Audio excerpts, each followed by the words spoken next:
there. Nope, there. Nope, wait, hang on. Where is it? It's there. Ha. Sorry, just marking my centre point. I moved it, yeah, right at the last minute. Hey everyone, welcome.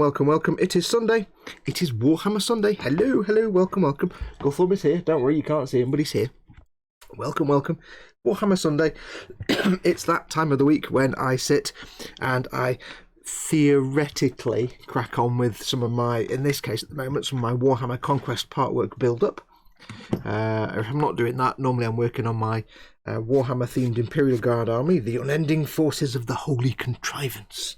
Yeah, it's a Principality of Xeon-themed army. But for the last few months, I've been catching up with my Warhammer Conquest stuff, because I've got the models piling up. I need to get them all built and done so that later this year I can start filming the how to paint them properly kind of videos. We've got many to do. That's not the centre. It's near enough. It's close enough for when I'm working and you can see me doing things. It's close enough. So yeah, so for the last few months we've been working on, or I've been catching up on my Warhammer Conquest, and we're carrying on with that today. We're just building, not painting. But yes, it's Sunday. If you've not seen one of these before, basically I sit here for 3 hours and waffle on. Maybe do a tiny amount of work, because hanging out with you guys is the main focus. It's this is your show. You're watching this. You can see there's a live chat here. But if you want to join in the actual typing live chat, because I've got it here in front of me on the iPad, if you want to join in the actual live typey chat, you should do, because it's awesome and all the cool kids go there. You just need to click on the YouTube icon that's down here in the bottom right hand corner of the video player somewhere. That'll take you to the YouTube page where you can join in the live chat. Excuse me. So yeah, I'm going to crack on and carry on. During the show, if you want to catch my attention, the whole point is that I'm here for you guys just to have me on in the background, and we'll talk about nonsense. Think of me like a radio. It's more like a radio show. You're not actually going to sit and watch me do any work, because that's probably really boring. I'm more like a 3-hour radio show, maybe, but without the weird nutters calling in about alien abductions and stuff, because I'm not, George Knapp. But we'll see how it goes. Now, if you've not seen one of these before we go anywhere, let me do a quick shout out to all the people that make this show and my channel possible. A massive shout out to my Patreon supporters, my patrons, my lovely patrons. You can support me here on Patreon, patreon.com/modelmakingguru. They basically pay my wages, keep my bills paid, keep me in food and drinks and warm and not living on the street. So thank you massively to my patrons. I love you all. Don't forget, of course, I'm also sponsored directly by emodels.co.uk, your one-stop shop for all your model making needs, your traditional model making needs. Link in the description below the video. And of course, I am also supported by Goblin Gaming, more relevant to this show. Goblin Gaming, your one-stop shop for your tabletop gaming needs. 20% off Games Workshop, Malifaux and Conflict 47 in store if you're in the EU or the UK. All the links in the description below. If you want to go to Goblin Gaming, please use the link that's in the description below this video. Don't just go to the Goblin Gaming website. If you go to my link in the description below, that's my affiliate link, and it'll tell them that I sent you, and I'll make a little bit of income every time you place an order. You won't cost you any more, but I'll make a little bit of commission on it. So do feel free to use that Goblin Gaming link down below in the video. And of course, I'll get that. Hang on, words have stopped. Coffee incoming. There we go. Oh, if I sound a little bit flustered, it's because I thought I'd have another go at my Deathcore Krieg dudes earlier on, and it all went horribly wrong. So yeah, I was not in a good mood. So I'm a bit flustered now, but I'm fine now. I'm with you guys, so it's all good. Yes, don't forget, of course, as always, we have our stream boss battle up here. George Gabriel, lovely, one of my mods, lovely and dear friend George Gabriel is the current stream boss. What is the stream boss? If you've not seen this show before, basically stream boss battle is a way for you guys as a community to come together and build up a big... I'm being texted. Hang on. Where's my phone? My dad or Chris? Been told to phone in with alien abduction news, says Dad. Why, yada. You're not wearing a scruffy trucker cap and driving a pickup, then doesn't count. God damn it. Yes. Anyway, where were we? Yes, if you want to, it's a way for you guys in the community to build up a big fat pot o' cash. That I don't make any money off this. This is purely for you guys. What you need to do, you need to get George off the throne. Somebody needs to become the new stream boss. You can see he's got a health bar there. The black bit's the health that's come off. You need to get him down from 100,000 health. How do you get his health down? You put a tip in the tip jar. I will actually update this header thing, so the tip jar's down here, streamlabs.com/modelmakingguru. I'm going to change it so it's up there. You basically put a tip in the tip jar. The more you put in the tip jar, the more of his health comes off. and all that money sits in the tip jar, and whoever becomes the new stream boss by getting him to 0 health, whoever pushes him across that little thing there and he goes 0, that person becomes the new stream boss, and they inherit all the money in the pot, basically to spend as they wish, or at Games Workshop, Forge World, or Goblin Gaming. Basically, I tell you how much you've won, you tell me what you want to order, I order it, it arrives on your doorstep, all completely free of charge. So yeah, get your tips in the tip jar going in. I say I don't make any money off those, that's not a way, I don't make any income from that, that's purely your money. Everything you put in there, somebody, one of you guys will inherit that budget to spend, so there you go. Right, so get your tips coming through. If you do want to support me directly, of course you can use the super chat, which is the little dollar symbol at the bottom of the chat window. I make a little bit of income off that, but that is also a way for you to get my attention in the chat, because you'll get a coloured box. It'll do an animation up here, and then I can't miss your comment. But I've got the chat here in front of me. If you want to get my attention, shout in capital letters or do a super chat. Or like Dad, just send me a text. Why I order. Let's have a quick look at who's in chat. I know Pascal was the first in chat today, but I don't go that far back, so I'll just make sure I've got the live chat on, have I? Yes. Eric Graham's the first one I've got, so welcome Pascal and Eric. Quanoman, Mordraka09. Who else have we got? David Sanderson. I wonder if Fox will be doing his stream with his clothes on, asks David Sanderson. If you didn't watch yesterday, I did my first Skyrim stream, and the rule is when I play Skyrim, if I'm in a town or my home, basically no clothes. Not me personally, I mean the character I'm playing. No clothes, no nothing. It's the rules. I've used those rules in games for years. Me and my mates, we've always had those rules when you walk around towns and civilizations and stuff. It's kind of an unwritten law of RPG games. I clicked on something that's not what I want to click on.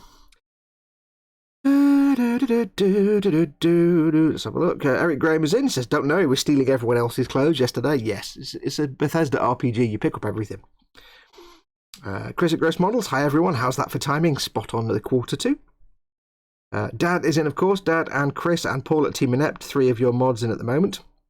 My mods are lovely, lovely people. They're super awesome. They'll keep you safe. If you've not been one of these before, they'll keep you safe. They're lovely, lovely people. I operate, my actual content that I make is not family friendly, but I don't do swearing. But if you want to swear in the chat, feel free to be all grown up and everything, use big rude words. You can do, I don't care. I'm not going to read them out because I'm monetized. But feel free. But they will look after you and protect you from spam and nonsense. However, if you do cross them, they will actually throw you off a cliff into a vat of acid where you will dissolve and then be poured into a mould, and then the mould will be taken to an iron factory and made into a block of your-shaped iron and then dumped in the bottom of the ocean into a volcano. There you go. Yeah, so don't cross them, basically. They are lovely. Let's have a look. Who else we've got in? Pascal says, I can't be in your stream today, Chris, because Chris does a stream later on, because I have a birthday party for a friend. So if you're going to your stream now, you see a hello message. So Pascal is in Chris's stream as well. Who else do we have in? We have... Beckstorm is in. Afternoon all. Beyond Hope in a slightly happy mood today. Welcome, Beyond Hope. My football team just won, and they're sitting happy at the top of their league. We are top of the league. We are top of the league. Oh, sports ball. I don't understand sports ball or any sport. Let's have a look. Imperial Fists, my body is ready. Welcome, Imperial Fist. I don't think I've seen you in the chat before. Welcome, welcome. Also asks Imperial Fist, I hope I'm doing the best chapter of all. I can't imagine who that will be, but today I'm doing a Lord Contagion, not a Space Marine. If we get this done, I might be starting on the Land Speeder, and I'm afraid they're Ultramarines, but I'm not painting them as Ultramarines. You'll be glad to know. Let's have a look. Who else do we have in? We have... Everybody's talking, so there's lots of the same names coming up. Speedy Curator's in. Hello, ladies and gentle peeps. I just realised I didn't trim my nails before the show. Oh, how disgusting. Apologies, I've got slightly longer nails than normal. Buh. We will see if Fox notices. What? I don't know. Notices what? But Dad has already asked the question, because I was prompted to scroll up. What's on your bench and what's in your belly? Yes, I always do a thing, and Dad always asks the question, what's on your bench? I've just found I've just found this cocktail stick. You can't see it. It's super glued to my shirt. Ow. This is why you don't use super glue, kids, if you're me, because I'm incompetent. Super glued to my shirt. There you go. Yes, I always ask what's in your bench and what's in your belly. What you're working on right now, model-wise, what's your current project? Doesn't have to be a model, it could be an art project, it could be music or anything you want, anything creative. And what's in your belly? What are you having for your dinner, or what have you had for your dinner? Mordraka says 2 kilograms of cottage pie with cheese. Holy cow, that sounds good. 2 kilograms. Bench clear, planning out the next Death Guard units to get. I think he means planning out. Planning out the next Death Guard units to get. I reckon we're in for 70 minutes. Work for about 15 total, says Chris. Let's have a look. I've had a pop-up. Skullfish, you can see that green coloured box there. Skullfish has very, very kindly done a super chat. Says Soup Cat. It pops up there as well. Soup Cat says, I haven't got the button. I've only got... Oh, hang on. Ted's not working again, is he? Do you know, I've only got my Ted button, which has suddenly decided not to work. Give me 1 second. Right, I can fix this. Not like last week where I couldn't fix it. I can fix this. You ready? Watch this. This is going to be awesome. This is going to be the best thing ever. It's not going to be the best thing ever. Let's get rid of that. And we will activate that. When I press the Ted button, my buttons will reset, which they shouldn't have done. You know, the buttons work perfectly until I go live, and then they decide to be uncool. Slap it on. There we go. Buttons working now. Lovely, lovely. Happy days. Right, so yes, I don't have a Skullfish button, so I have to manually go Skullfish. So unlike Chris, where he does all the buttons, you get a different one every time from me, or you just get a bit of Ted. Slap it on. There you go. You can't go wrong with a bit of Ted. Right, where was I in the chat now? Thank you very much for that, Skullfish. You're very, very kind. Yes, that's a super chat. So if you want to catch my attention with anything specific, if you need to get my attention in the chat, do a super chat. You get a colour box and a pop-up that I can hear up here, and I can't miss it then. Let's have a look. Fox will notice it's gross models that doesn't keep up with chat, says Beyond Hope. Yes, Chris is terrible. He reads like the first... If you watch... It's not terrible, you know what I mean. He's terrible for remembering the chat. Chris is hilarious because he'll get the chat there and he's so busy doing his building and painting, he'll look at the last few comments and forget that there's a whole hours worth of comment before that. So we like to go into Chris's chat on his stream and just add hundreds of random comments that mean nothing just to confuse him.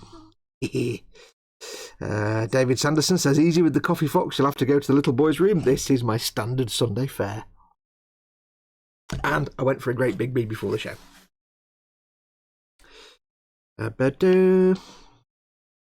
David Sanderson says that twice and then says, I didn't type that twice. And Chris at Gross Model says, that's okay, David. It didn't come up twice, even though it came up twice.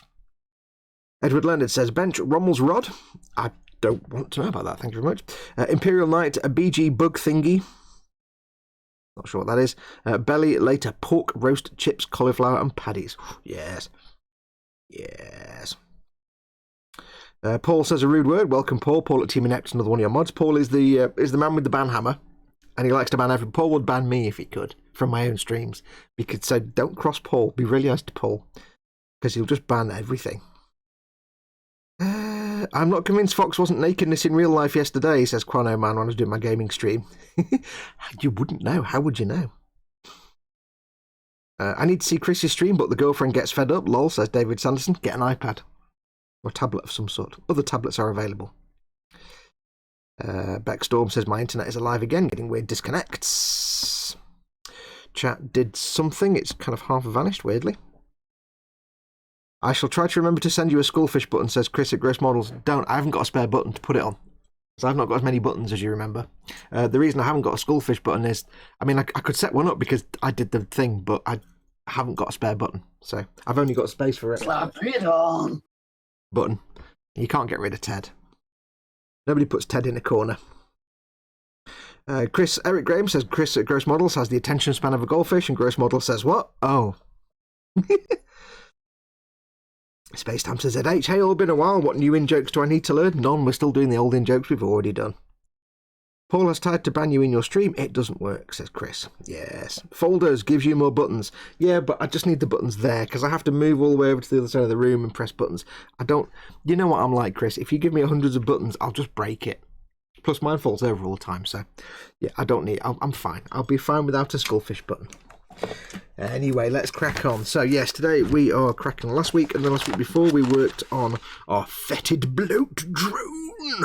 Yes, and some more Death Guard, some Plague Marines. I haven't drilled out the cannons from last week's show. Remember, I was trying to figure out how to do. I haven't done them. I haven't got round to that. I had a heck of a time trying to get this into store it somewhere. I've got some. I've got a battle case and a skirmish case, and this is a right pig to fit in something.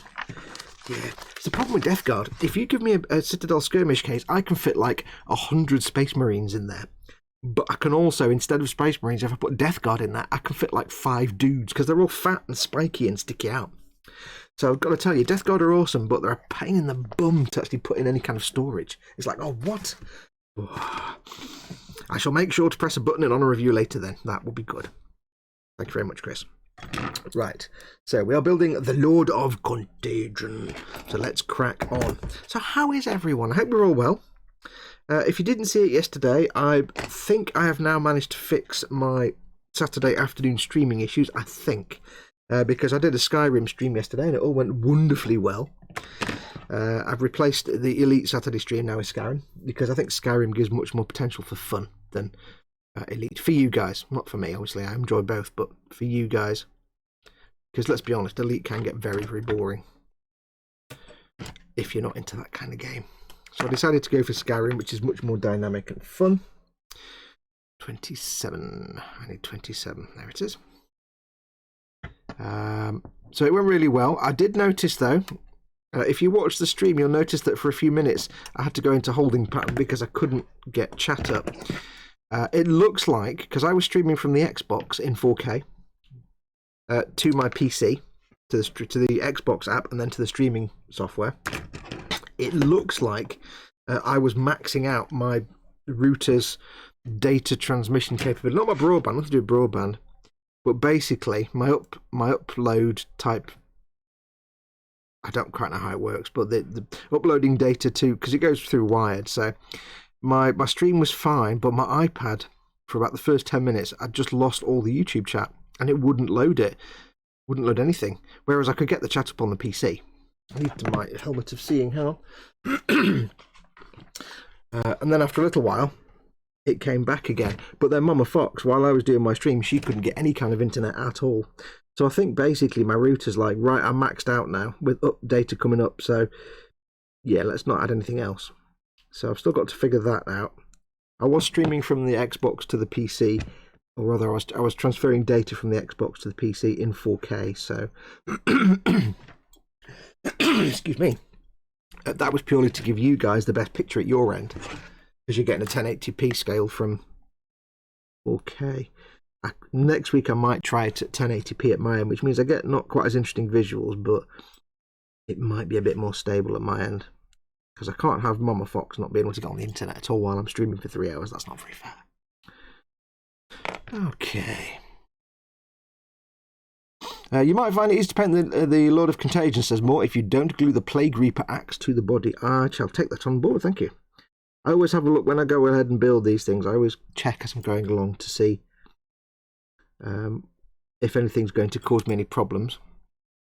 And I've got quite a few of these where I've got bits not attached, so they're like they're taped to the base and things like that. Which reminds me, let's got the base from here. Little accessories like that and weapons and stuff where I leave them off, so I'll just take them to the base. So in the storage, they're all in the same place. So I shall have a look at that shortly when I get to that point.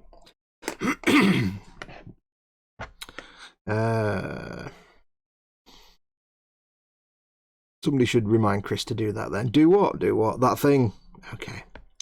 Frankie Goes to Hobbywood. Welcome, Frankie. Says, hey, how I'm in my belly today. Wok noodles with carrots, paprika, leek onions, and teriyaki sauce. Oh, I need all of that. Wonder very well, says Beck Storm.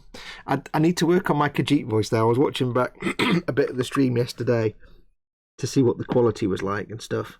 And I do notice that when it goes, everything moves fast, it goes a bit pixely, but that's the limitations of my technology, I'm afraid. It seems to be the Xbox. I need to clear my throat. 1 second.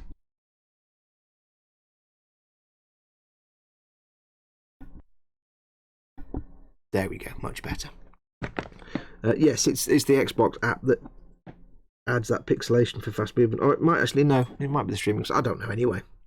It could be YouTube as well. It's somewhere in the encoding fast movement it doesn't like. But yeah, I was watching it back, and I think my Khajiit voice was a little bit high-pitched, perhaps. I need to go a bit deeper. Because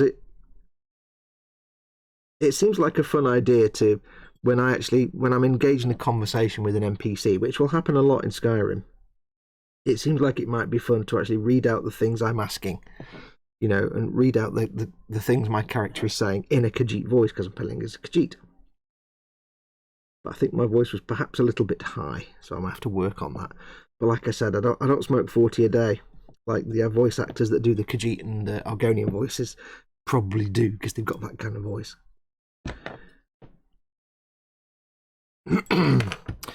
So we need to get this little I put my thing there, and now I'm working over here. Nobody told me. Don't know. Right, so little nubulations off. Then we'll do some seam line removal. I don't think we'll just be I think we'll build some other bits as well. I think we'll get started on the land speeder, because I don't think we'll just be building this guy. Rascal's Hobby says, howdy everyone, new sub here. Thank you very much for your sub, Rascal's Hobby, and welcome. Don't expect a lot of work to happen, but lots of waffle. It will, of course, happen. Let's have a look. Space Hamster says, oh yes, bench is an HMM Zoid's Iguan, belly is spaghetti. Yes, Furball, says Beckstorm. Welcome to Chaos, Rascal's Hobby, says Beyond Hope. Have I missed the question, says Nim. Hey Nim, yes, just say what's bench and belly for you. Just go straight in and assume you've missed it. That was early. No one's paying attention, says Eric Graham. Seems about right. Athol, afternoon all, including Foxy. Welcome, Athol. Rascal says hi, Dad, and thank you. Yeah, so I need to work on my Khajiit voice a bit. It was a bit high. But when I'm having fun playing the game, you see, I'm not really paying attention to that. So, my Khajiit voice was a little high. I need to get it lower, more like this, perhaps. Or maybe a bit lower than this, even. But I've got to be careful, because if I go too low, I'll end up sounding like Inigo. And when you meet Inigo later on, you'd be like, yeah, don't make yourself sound like Inigo. That would be very confusing if we both sound like Inigo. Silly, silly, silly spiders. If you have Skyrim and you have access to mods, get Inigo, the companion mod. It's the best thing you'll ever do. Just trust me. It's the best thing you will ever do. Do. I mean, you know, not to give any spoilers here, but not saying that Inigo is awesome. But one of the lines of dialogue you can say to him is, "Please sing me the silly spider song again." So there you go. That's not going to say any more than that.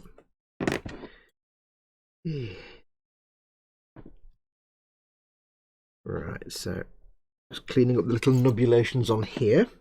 Camera's probably in all the wrong places again for all the things, so you probably just see in the back of my hand as always. All my sanding sticks are over there, which is probably a stupid place to put them. But maybe here where I can access them. There we go. There you go. See, not complicated, is it, Fox? How are you all anyway? I hope you're all well. What has been going on at this end? Let's see what the news has been doing. Well, like I said earlier, as you saw, yes, the Saturday stream was a huge success. So we'll carry on next Saturday with Skyrim. My adventures. It will be a very slow pace of play because I don't run around doing quests. I just wander about and I take my time bigly. So don't expect fast-paced action. For example, you know, I might take an entire 3-hour stream just to go into one bandit tower and clear it out because I go slowly. So that's on. All this week just gone, I have been filming and sorting out the latest 5 issues, or my latest 5 issues of the D'Agostini X-Wing part work. I'm off camera again, aren't I? Where's my centre? But it's not centered, is it? Right, I'm working here. There. Let's move this. There. There we go. Yes, I've been working on the D'Agostini X-Wing. So all 5 issues have now been filmed, and they are all, if you're a Patreon supporter, they are all up on Patreon, advert free, as early access. If you are a patron and you haven't realised this, by the way, it's worth setting notifications in Patreon. So you do get told when I put a post up, because in Patreon, you get early access. Patrons get early access to video content, advert free for a week. So they're up on Patreon now. Tiny little grill bit on the back of his helmet that you guys can't see, and I've got to get the seam line down the middle of it. Yes, they're on Patreon now, advert free. But they'll start going live for everybody else next week. So Monday should be episode 1, then 2, then 3, 4. And we've got episodes 17, 18, 19, 20, and 21. Issues 20... Sorry. Start again. Issues 17 to 21 are the ones I've done. So, yes. I'd show you a bit of wing, but I've put it away now. But it's huge. I've got one wing complete now. And it's massive. It's massive. It's the biggest thing in the world. Right, so they've got a little bit of a seam line on there.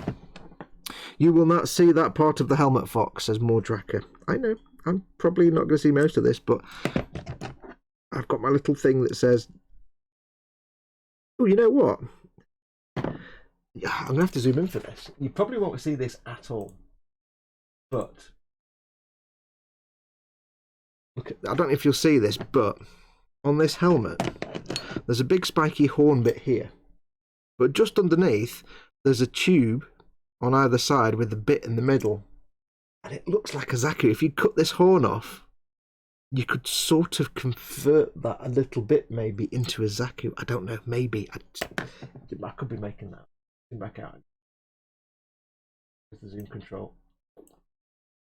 Maybe. Yes, you probably won't be able to see most of this that I'm getting rid of the seam line on, but yeah, I'll get rid of it anyway. Right, back to chopping up dead animals. My job is so glam, says Dave. Hi, Dave. It is a Zaku, says Beckstorm, and David Sanderson says, what? It's a Zaku. This ain't no Zaku, boy. It's a Gumpler thing. It's a Gundam thing. Go and look up Zaku. Z-A-K-U. I'm actually wearing a Zaku t-shirt. You guys can't see it, but my Haynes Manual Zaku t-shirt that you guys can't see. Quick look at chat. Only Inigo I know said, you killed my father, prepare to die. Or rather, you killed my... I can't do an Inigo voice now. You killed my father, prepare to die. No, not quite Inigo, is it? I'm pretty sure the cat voice makes you qualified to be in Spanish porn, says Queno Man. Athol says, well, I was out yesterday looking for a clock timer, and lo and behold, I had to drive out further than I intended, but managed to get one. Good. Dave Watt Barker says, hello, chaps, being later, I'm at work having a quick smoke break. Filthy, dirty, filthy, filthy habit. Filthy. I've been smoke-free now for 2 years. Cigarette-free. Aside from the occasional drag on someone else's that I don't... I just go, oh, it's horrible, and then I don't have another one. Let's have a look.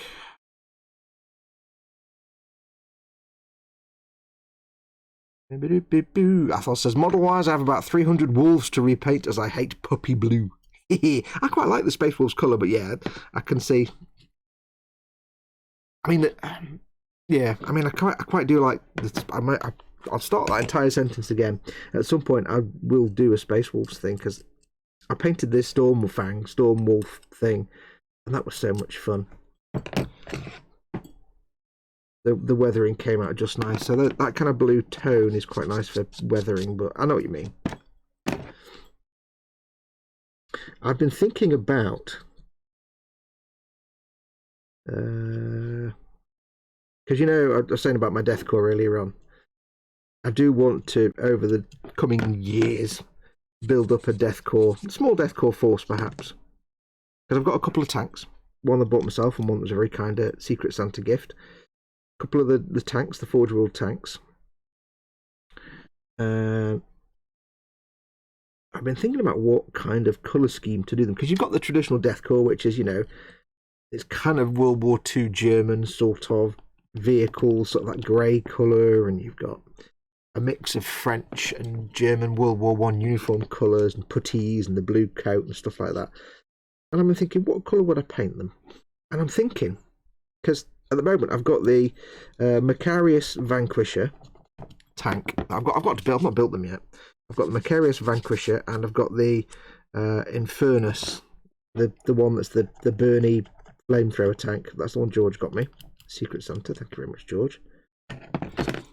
I was thinking what colour to paint them, and I'm thinking of the Matilda colours. Oh, shall I get the? Let me show you. If you've not seen this, you won't know what I mean. For the E-Models Christmas, the silly 4-hour Christmas build, we did the Meng tanks, and I did my little Matilda tank, and I painted it in the standard Matilda colours that Matilda tanks are often seen in. So you got the blue, the sort of the sky blue, the sand colour, and the olive green, olive drab colour. And I Warhammered it up a bit, but I quite like that paint scheme with a dusty bit of weathering on it. So I'm thinking when I come to do my Macarius Vanquisher and my Infernus, what I might do is I might do my Deathcore Krieg vehicles in this kind of colour scheme, because I don't want to do a bog standard Warhammer one, because that'd be boring. So I think I want to do something custom. So I might do that kind of. I just think the green and the sand colour and the blue. I think this was. I can't remember the colours now. It might be. This may be Vallejo Steel Grey, I think, which is blue, and there's another blue colour. There's French blue, which is grey, and Steel Grey, which is blue, I think. That might be Zandri Dust, I think. I could be wrong. And the green was, I think, Deathwool Forest. And you've got weathering and stuff on top. But I might go for that colour scheme. That kind of Matilda blue, green, and sand colour. It just makes it interesting. Yeah, rather than just being like grey or green or anything like that. Like I've got my Baneblade to do, and I've got the Deathcore commander and driver for that. So I'm going to do that as Deathcore. Although I am building up an Imperial Guard army, I probably won't be keeping that because that'll mostly get sold. So I'll go for a Death Guard army to play with.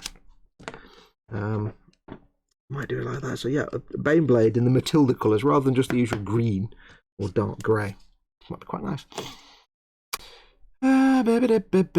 When you talk in that voice, folks, you sound like Ricardo Mantelbaum in a Chrysler Cordoba commercial. Real Corinthian leather.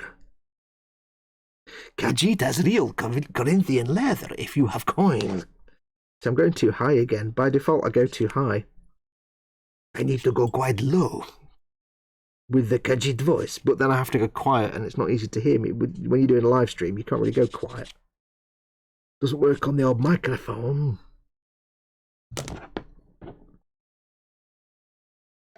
Gotta say though, in Skyrim, the two best voice actors in there are the guy that does the Khajiit and the guy that does the Argonians.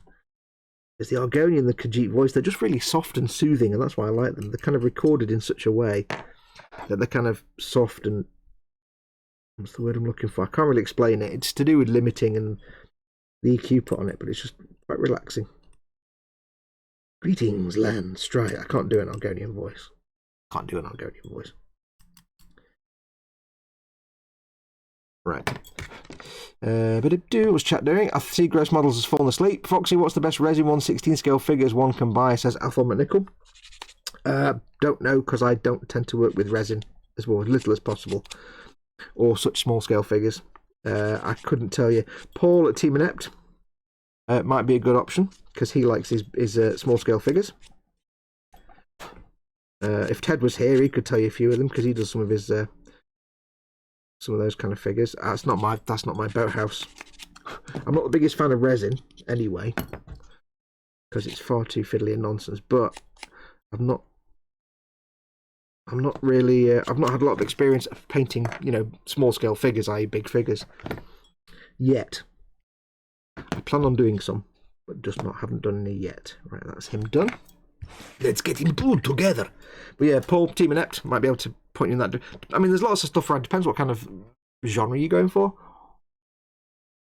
Are we talking like fantasy stuff, real world war stuff? Are we talking things from TV? Are we talking just hentai type stuff? Going for really. But there's a lot of manufacturers out there. A lot of the best ones are all the sort of small, tiny garage companies. Just Google Zaku, says David Sanderson. All starts with a Google search. And that got me in all sorts of trouble, says David Sanderson. David Sanderson says, why is XV88 called XV88? Because it is a colour for a specific Tau character or battle suit called XV88 that had that colour on it. All the silly names for Citadel paints are all based in the lore. So XV88 is it's either a specific Tau battle suit or it's something. I don't know. I'm not the biggest follower of Tau. Right, this needs to go on. Where's this going there now? Not asleep, been removing the masking from my Baneblade, says Chris. Baneblade. Right, is this going which way around? His head. Let's have a look. Oh, I see. He's looking to his left. Oh, that is the front as well. So if you did cut that horn off, he does look like a Zaku. Cool. I don't like this gluing on the head first. Right, that can go in there. I'm not going to glue it in yet because I want to get the other bit behind him on first, just to make sure I've got it. Oh no, there we go, that's in. No. I wanted to make sure it was perfectly lined up, but it actually goes in perfectly. A little touch of the Tamiya Extra Thins. Tamiya Extra Thin. Because it has the glue if you have the plastic. You're right, you're not going to see any of that. This is gone. Oh well, never mind. Let's have a look. XV88 is a nice colour.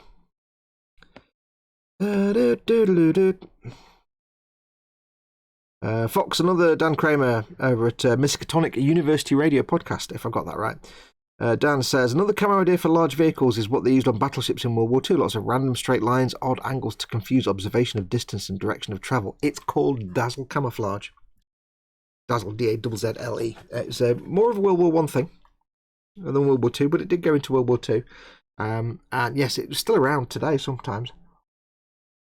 The best example of Dazzle Camouflage I've ever seen it's a ship, and it had Dazzle Camouflage, but rather than just being like random black and white zebra stripe type stuff, the stripes and the shapes were actually three-dimensional. So it was like you had like steps going down, and it was like a three-dimensional Escher painting of like edges and steps and corners, and there's lots of cubes and rectangles, and it was amazing because the normal two-dimensional stuff doesn't really work for me. I can still say it's a shit, but if you look at the 3D thing, because it looks like some bits are dark, and it looked like actual weird interference, like there was a flight of stairs going along in the middle of the ocean. It was quite cool. Right, I need to do lots of squiggly things now. We have a leg and some. I've got a nurgling to do. Is it a nurgling or is it a? Yeah, there's some nurglings I need to do. So 23 and 24. Let's get that 23 and 24. I have a 1-1-44 rat tank I want to use that style for. Rat. Right, what did I want to say? 23 and 24. There's 24. Where's my little nurglings? Nurglings. There we go. 23 and 24. No, these have only got little tiny... No, actually, I was going to use my god hands because they've only got tiny attachment points, but they're quite not that tiny, so I'll use my big ones to start with. Nurglings. Not yet painted a nurgling. If you're not familiar with the plan for this part work, by the way, this is the Warhammer Conquest part work. It is a 100 issue part work, over the course of which you build up not only a Death Guard army, but also a Space Marines army as well. Sadly, it's done as Ultramarines because, of course, it is. Thanks, Matt. But you can pick them however you want. And it's thanks to your stream boss, George, and my very good friend, George. Thanks to him that I am his assistance, that I am doing this part work. And when it's finished and everything's been painted, we're going to split it. So George is having all the Space Marine stuff, and I'm keeping the Death Guard. So it's quite... At first I was like, what Space Marines? But after now I've been playing with it for a little while, you know, getting it all sorted out and built. I'm quite liking the Death Guard now. Quite happy to be keeping the Death Guard for myself. I do like these little lurglers. I'll try and zoom in so you can see, but I doubt you'll be able to. Zoom in. They're like little demons, basically, but they're always kind of slightly silly. So this one's kind of got a gormless look on its face, and it's a bit squashed. I think it's just been stood on. And this one's kind of going bleh. So not very happy because they're being squished and stood on, but I do like nurglings. So we'll zoom out again. Zooming out now, sir. Hadn't heard that name. Yes, Dazzle Camouflage. Nat Williamson is in. And says, sorry, Lewis, it's not Nat. Sorry, it's Lewis, it's not Nat. My boy's got my phone and I forgot my password. Dope. OMD's fourth album was called Dazzle Ships, and Dad says there's a Mersey ferry done in Dazzle Camo. Are they? That's so they don't nick it, like. So nobody nicks it when it's parked up, you know. Let's have a look. T-Minute says, not really anything of that type 1/16th to my knowledge to Athel. Lots in 1/24th-ish, though. Have a look at El Greco miniatures. Mods, you can post links in the chat if you want to. The Lords of Contagion have 4 nurglings under the foot that you are working on now. Yep. Oh, there's one under there as well. Yeah, they've got little nurglings. He's standing on them. Nurgles. Yeah, they're like silly little demons, nurglings. And I kind of find them quite adorable. I've got the Mortarian that I need to paint at some point. And he's got little nurglings and things on his base. How low can you go? I need to just quickly get rid of that nub, which I don't think was a nub, but never mind. The beauty of organic things, if you trim off a bit that's not actually a nub, it's fine. Bit of a nub there. Yes, I've not painted a nurgling yet. I've not painted. If you haven't seen one of these before or heard my explanation, when I first started doing this part work, I was following the magazine. For the most part, my plan was that I would follow the magazine and video, and the videos in the playlist are all me saying the magazine says to do this, so let's do this, following the magazine. Then I realised that was a complete waste of time because you could just follow the magazine yourself. So I've stopped filming those now, and I'm just getting everything built, and then when everything's built, what I'll be doing is basically painting everything, but painting everything properly. I won't be following the magazine because the magazine is not the best, won't give you the best paint job in the world. It'll give you an adequate paint job. It'll give you a tabletop quality paint job at best. Although for some of them it just gives you a real a real sort of half effort paint job for some of them. So yeah, I just realised it was kind of a waste of time. All the effort I was going to film what the magazine is already showing you. It's like, you could just follow it yourself. So I stopped doing that. I was going to do like some of them as proper characters, like some of the proper characters and things, and the unique, like the vehicles, as proper paint jobs and everything else, just following the magazine for the rank and file. But it was kind of pointless. I was duplicating what was already been shown to you. There was no point. So a bit later this year, we'll start getting all these painted up. And then when they're done, of course, I'll send all the Space Marines off to George. And I shall keep the Death Guardings. And it'll probably be the first time I've got enough dudes to actually have a game of something. Because it'll be my first... I've got, like, Imperial stuff, but I've got, like, random collections of dudes. Not enough to actually play a game. Because I've not played a game yet. I might hate it, I don't know. I love making the models, but I'm not gonna... I need to give the game a try at some point just to see if I enjoy it or not. But not having anyone to regularly play with,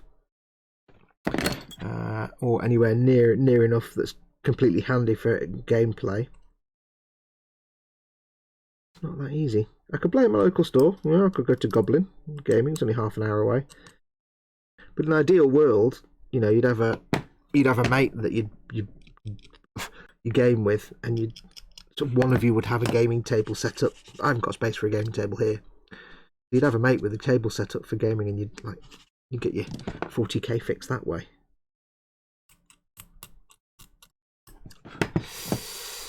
Paint it Nurgle green shade with Agrax shade. Boom, you're done, says Edward Leonard. Yes, I'll probably go a bit more detailed than that there. Yeah, you don't have to go. You don't have to go too complicated. I mean, the trick is when you're doing anything that's got Nurglings and stuff. From what I've seen and what I would do personally, they're always they're almost like bits of scenery. They're like little comic relief bits of scenery that are additional to the character you're painting. So, and you tend to get them with characters, not with just rank and file. So I would kind of treat them as scenery, albeit slightly adorable. So I wouldn't want them to be potentially painted. The way I've always approached it is with things like basing and scenery, I try not to make anything that isn't the character that detailed in the paint job. If I'm spending a lot of time on, you know, the character, I don't want then everything else around it to be just as equally detailed. Purely because I think personally, this is my personal opinion, I think personally that the basing is there to me is there to ground the model in a setting, but not necessarily to completely lose it. So if you spend, you know, all this time doing a beautiful paint job on a character, but then give him this really complicated base with scenery and Nurgles and Nurglings and things and all this kind of stuff, he's just going to kind of vanish into it. He's going to disappear into it. You want him to stand out. So you want the base to look nice. You want it to look like exceptionally painted, but you don't want to put as much effort into it as the actual character that's on the base, because the character itself is still the main focus of somebody's attention. It's like, you know, if you did an Imperial Knight and then did a base that was like some really dense, or a little diorama, for example. You see it in dioramas sometimes. I saw one which was, what was it now? I think it was an Imperial Knight, and it was in like a jungle setting or some kind of like foresty thing, which was beautifully done. It was a very detailed, you know, complex scene. It wasn't massive. It was still, you know, bigger than it wasn't the kind of base you would play on the table, but it was a nice little tiny diorama. But it was so intense with so much going on that the light was kind of lost. Which, you know, is fine if you're doing a diorama, but if you're doing, say, a tabletop piece that you're playing, or something where you want to show off your work on the tabletop piece, I kind of like the base not to be as intense as the miniature, just to avoid, you know, sharing the spotlight. But your mileage may vary. My personal preference. For something like this, where, you know, you're on a little base, if we're doing a diorama, that might be different. I wouldn't necessarily personally put as much effort into the scenery, or the Nurglings in this case, as maybe the character, the Lord of Contagion. Right, I think that's that done. You're wondering why it takes me so long? I'm a real stickler for cleanup. Really quite stickler for it.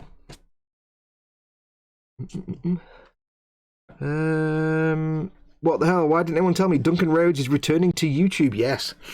You need to keep up in the gossip, dude. Yes, he's got his own channel, the Duncan Rhodes Painting Academy, which looks rather spectacular. That's going to go on there. Oh, these Nurgles attached now, these Nurglings.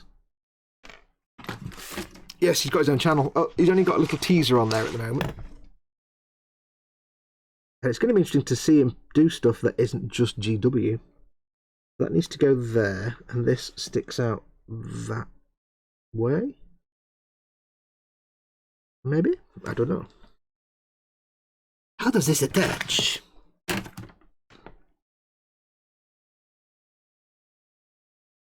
Not quite sure how this attaches. Let me just... I'm trying to get my brain around it. This needs to be that way. Oops. This goes that way. His leg there. This makes no sense.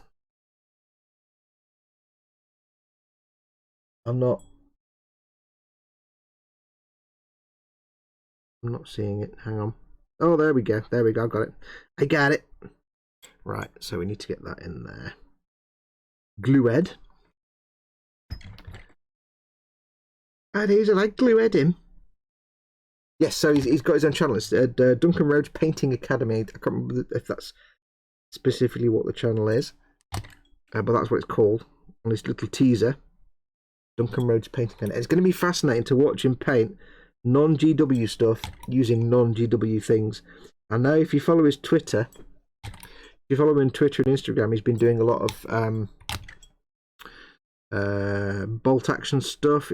You may not know this, but he is actually a Napoleonic era reenactor, I think, if I remember it right. I've seen a photograph of him actually in Napoleonic era costume with musket and stuff. Right, there we go, that goes on there. Now this is gluing a leg on, so of course it's going to be fat glue time. Regular Tamiya cement first for the structural integrity. Just for anybody who's new, I'm using the fat glue first because although it's not doesn't weld the plastic together as much as the extra thin glue, it's more sticky, just literally more sticky because it's more viscous. So it will hold the leg in place for a moment, like that, until I push it off, like that for a second. And then after a second I'll put in the extra thin to do the plastic welding. It's a more viscous cement, so you get a bit more surface tension, and it means things stick together a bit better. If you're doing anything where if I just did that with extra thin and took my hand off, the leg would just fall off because it takes the extra thin a few moments. It's thin and it's not necessarily viscous or adhesive. It just welds the plastic together. Whereas the fat stuff is also sticky. So it does give you a little bit of grip for a few seconds to get the extra thinness. That was a bit of extra thin. Extra thin will always give you the strongest bond once everything's finished. Right, we have some more bits to do. Quick look at chat. Ray Aquilina is in. Hey Ray from Malta. Welcome, welcome my friend. You're always more than welcome. What gets me about Duncan, says Space Hamster, is he claims he only just used a wet palette for the first time like a month ago. Yes. He never really used one because GW don't sell one. But he's apparently never really used one. He's tried an airbrush and didn't really get on with it. But I think he said somewhere he's going to start trying airbrushing a bit more now. But even for his own stuff, he didn't use a wet palette because he was kind of like so used to doing it the GW way. I'm just going to unplug my iPad. Sorry, Guthorn, he fell over. He's so used to doing it the GW way that he's probably quite happy not to use one. But now he's had chance, of course. He can use one. Now, what's interesting to me is now I don't know. There's probably people that know a lot more about this than me. But if you Darren Latham's channel, Darren Latham is one of the sculptors for GW, but he used to be on the on the painting team, and he's an amazing painter. He uses a lot of glazing techniques for which he uses a wet palette. Now, I've heard rumours that he's going to be doing video content for GW. I don't know.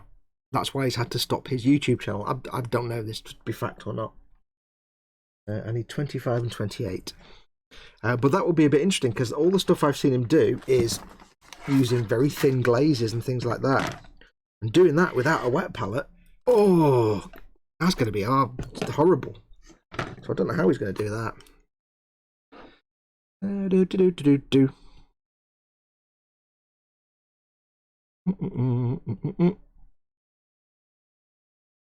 Team Inept does a massive burp. Yes.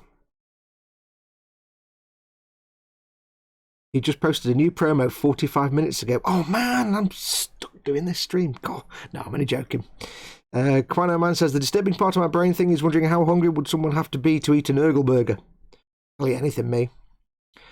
Athel McNichol says, yes, the El Greco miniatures look at the figures, the resin figures, look about right, scantily clad nubiles. Yes, fox going out in public. Boo! I do not say these things. I do go out in public occasionally, from time to time, when I absolutely have no choice but to do so. I do it reluctantly and with much grumbling, but I will do it if I have to. If I really, really have to, I will go out into the public domain, where the great and washed live, and experience the outer worlds. Yeah, I try to minimise it, though. Because I am the embodiment of socially awkward penguin, so like socially awkward penguin is my spirit animal. That's just pretty much. So yeah. Right, more nerdlings. We have 25, which is it's 25. Khajiit has the nippers if you have 25. 25 is here.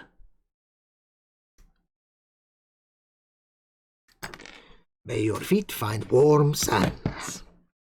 Yeah, I need to get my voice a bit deeper. My Jamie Bones in. Welcome, Jamie. Need to get my Khajiit voice a bit deeper.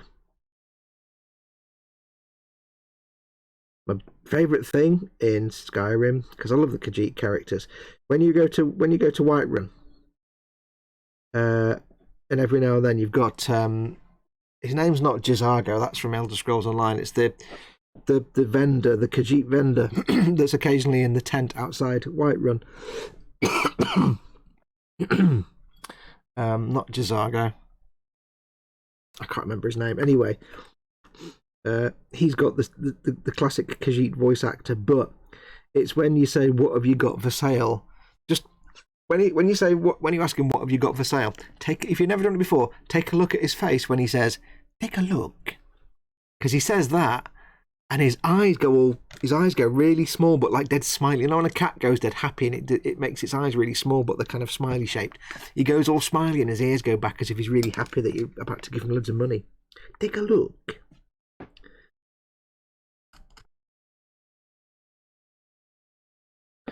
Yeah, I love that Khajiit voice in Skyrim. It's just captivating. That and the Argonian.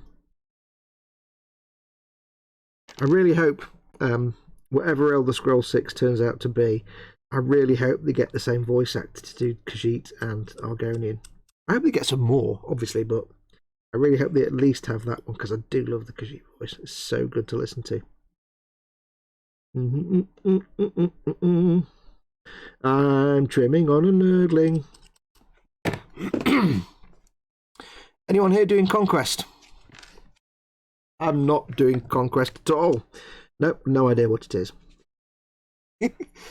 Built figures for issue 67. Snipers, you get 5 figures, but you actually get 6, but minus legs, so stupid.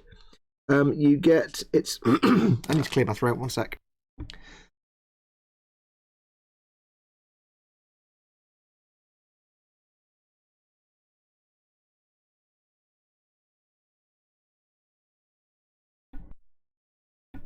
Wow, all the frogs in the throats today. If you're new to Games Workshop, you may not know, but older kits, not the new easy to build push fit stuff, the proper old Games Workshop stuff, where you've got separate arms and legs and heads and everything, always comes with some spare bits, so you've got options to play with.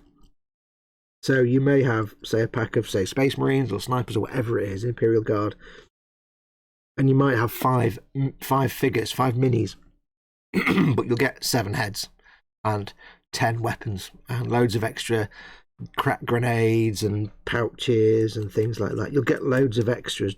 It's just they've always done it just as a way to fill up the sprue and to give you extra customization. Because if you look at those Snipers and some of the other ones, they have separate arms, so you can customize them and do different poses and vary them. So yeah, it's normal to get spare stuff. That sprue, don't forget, these sprues are there's only one kit in the entire Warhammer Conquest thing that's been specifically made for the part work, and that's Lieutenant Calcius, or Lieutenant Calcium, as I call him. That's exclusive to this. Everything else is just standard Games Workshop Warhammer stuff. So these are from the Dark Imperium set. The Space Marines are from various other more Dark Imperium. There's some Dark Vengeance stuff. There's the Snipers. They're a good 15, 20 years old. We're going to have 3 Space Marine bikes to make, which I'm not looking forward to, and they're like 20 years old. So there's all kinds of different stuff.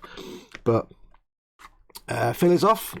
Phil says, well, I need to go. DXD seems to have messed up my account for the X-Wing and suspended it despite the card being okay and enough money's in the associated account. I need to get this sorted. Oh no, good luck, Phil. Hope you get it sorted out, buddy. Let us know how you get on.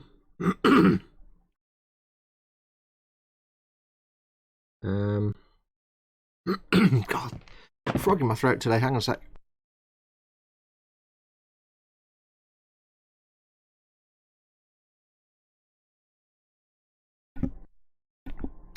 Doing all that Khajiit voice yesterday. I'm clearly turning into one. Right, that's the little nurglings done. I have found actually in the process of making videos and doing live streams, as time goes by, I'm learning to do audio differently. So you'll see that I'm talking, hopefully for the most part today, a little more quietly. And I'm doing that in videos as well. Just as my equipment and technology and techniques change. And one thing I've found is that talking quietly on film or on a stream is actually harder and more strenuous on your throat than talking loudly. It's very weird. It's, I can't get my nippers in there. It's counterintuitive.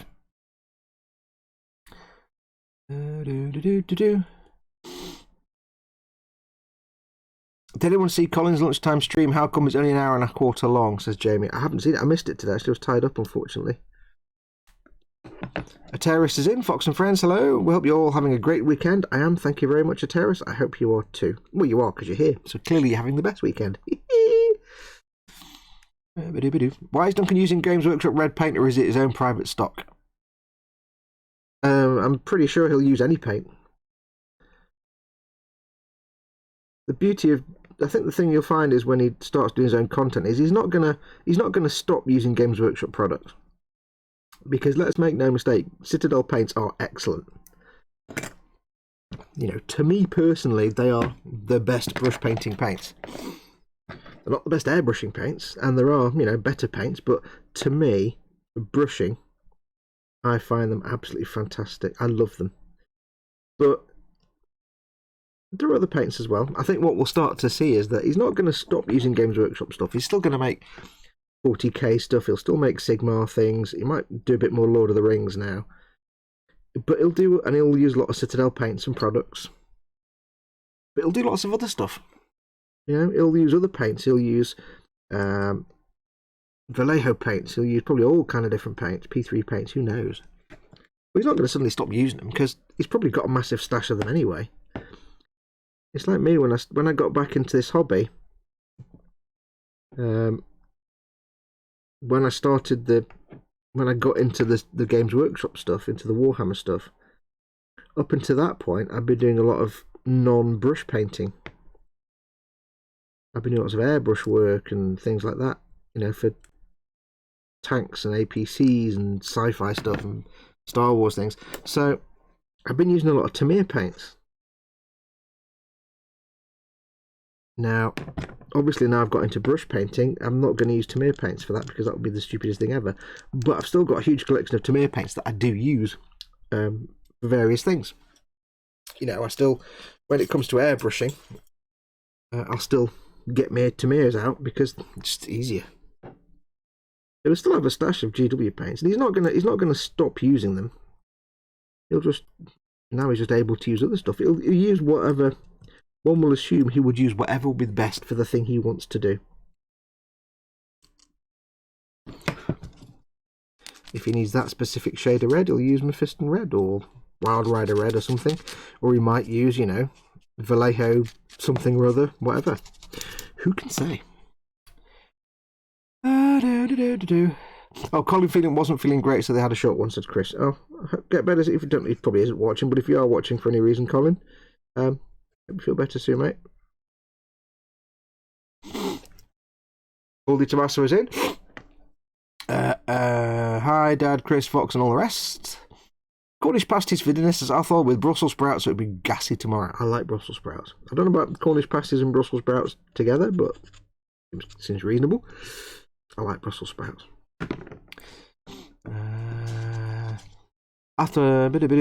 Jimmy Bone says, Athol, Cornish pasty is correct. Sprouts are not correct. Nothing wrong with sprouts. Good for you.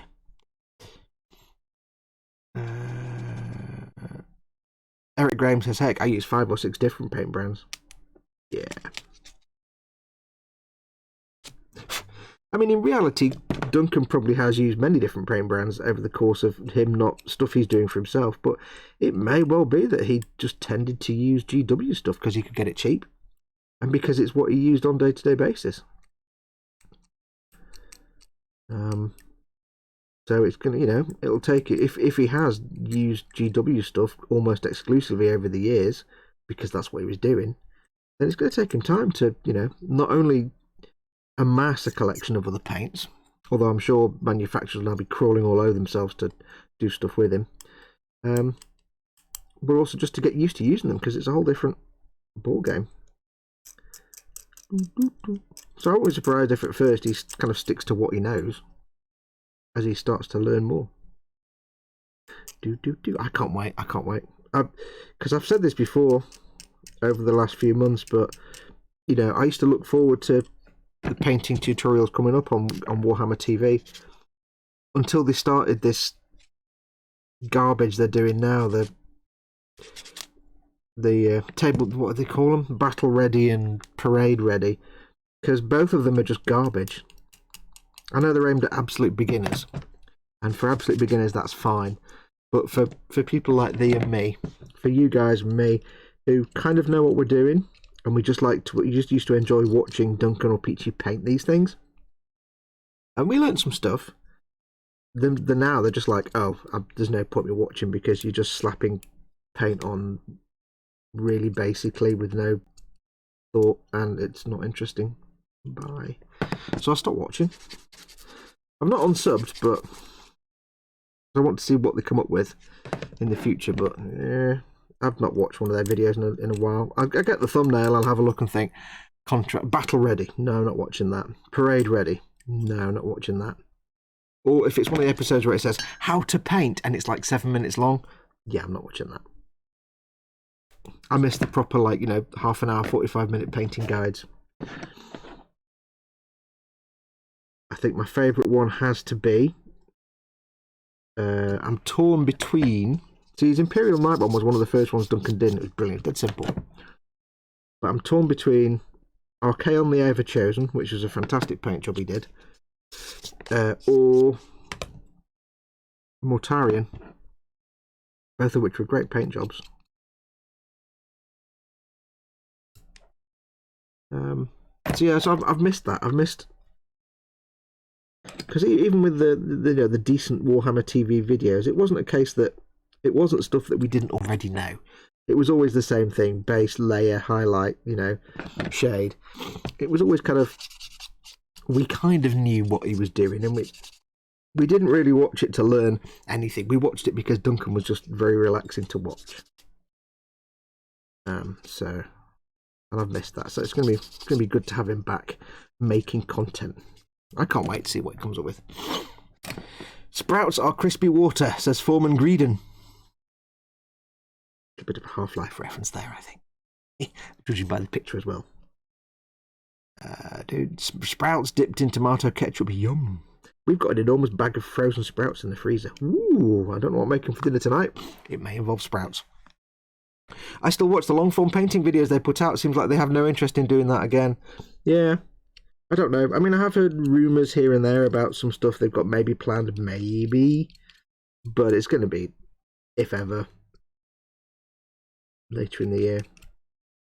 But I've got no interest at all in their battle-ready, parade-ready rubbish. That's for children. It's not for anybody that wants to make a good-looking model. Really.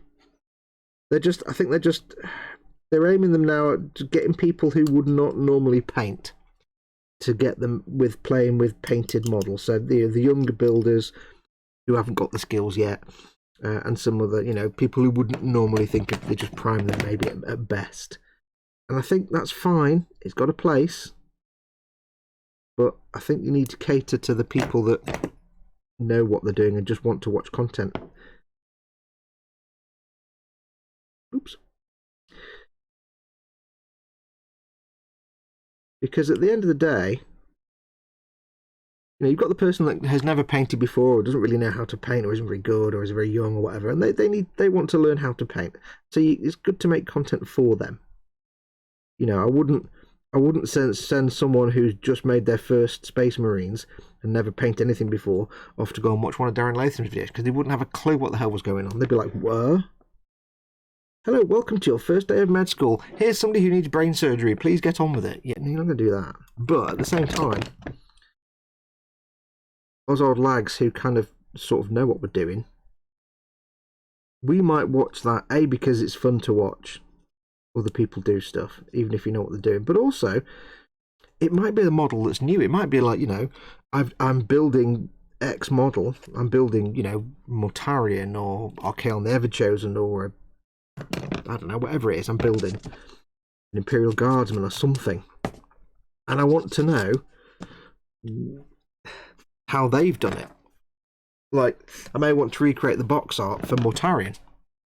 Or, say, Archaon, and I want to know how they get that colour shift. Now, I know he's not going to do it the same way that the guy in the painting department did it, but he's going to give you a decent, easy way to do it. And it'll be like, oh, right, okay, so it's this colour and that colour, and there we go, that's brilliant. In the same way that, we, even though we know what we're doing, we still find the sort of paint lists and guides in the instruction books kind of useful. Like, right, what colours am I using for this gold bit? Okay, well, I can use these if I want to reproduce that. All right, brilliant. It may even just be things like just to know which colours to use for us. So, there is a place for those more advanced painting guides. Otherwise, there wouldn't be tons of YouTubers making them.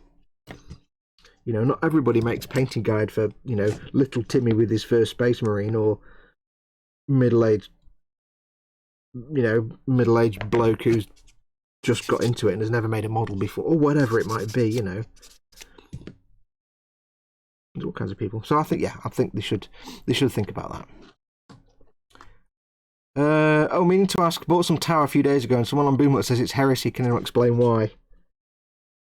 Yeah, they're probably just joking because it's not Space Marines.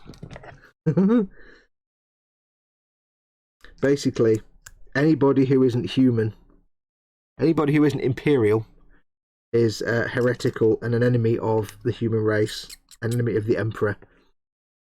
Because there's humanity, and then there's all the other Xenos races that are enemies of humanity. Like Tau, Tyranids, Gene Stealers, who are part of the Tyranids, Eldar, you name it. If they're not human, they're an enemy of the human race, enemy of the Empire of Man, and therefore they're heretical. It's just a joke. Doodle-doo-doodle-doo-doo. Oh, plonk. Right. Fiddly little thing to clean up. Takes ages to clean these things up because there's all the spiky bits that are stabbing me and also all the corners and edges. Yes, but when the freezer refill with Brussels sprouts with chestnuts, then it's what will feed my belly. Oh, Brussels sprouts and chestnuts. Oh, yes. Yes, I'm getting hungry now. We actually never got many answers to bench and belly, so come on, folks. I'm not really interested in the bench bit. Let's be really honest, it's the belly bit. I need you to tell me what you're having for your dinner, or what you have had, or what you will be having for your dinner. So get with the talking about food. Tell me. I want to live through your live. I want to basically eat your food, but without coming around to the house. So it's my way to vicariously eat your dinner for you. Bench and belly. There are 4 Khajiit caravan merchants you're thinking of. They are Risad. It's Risad, isn't it? Risad. Majahad, Zainabi, and Atab. Yeah, it's Risad. Take a look. I love that voice. Yes, it's Risad. I'm thinking of. Because Risad's the one that everybody else works for, isn't it?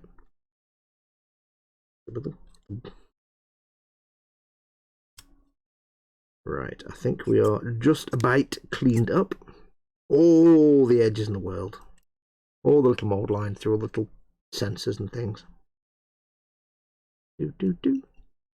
Giving these guys spiky sensors is great. It looks fantastic, but it's a pain in the bum to actually work with. Yeah, thanks, G-dubs. Right, that's that bit. That took approximately forever. In my belly, I'm slowly digesting Boba Fett, says David Sanderson. Salmon steak with rice, says Beckstorm.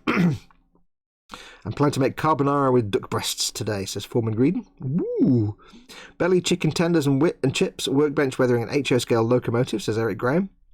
A terrace. Bench today is some Death Guard. Belly is my homemade lamb chili, which when I complete, I will make burritos with. Oh, yes.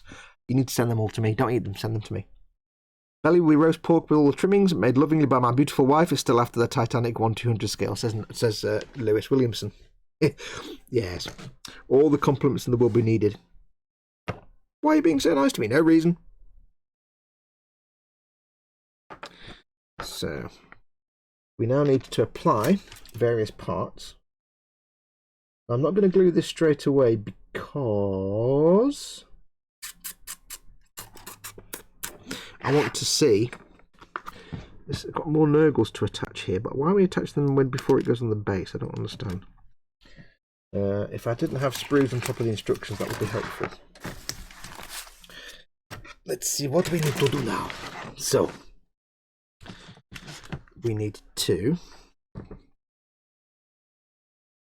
He goes here like this, you see? That goes on there.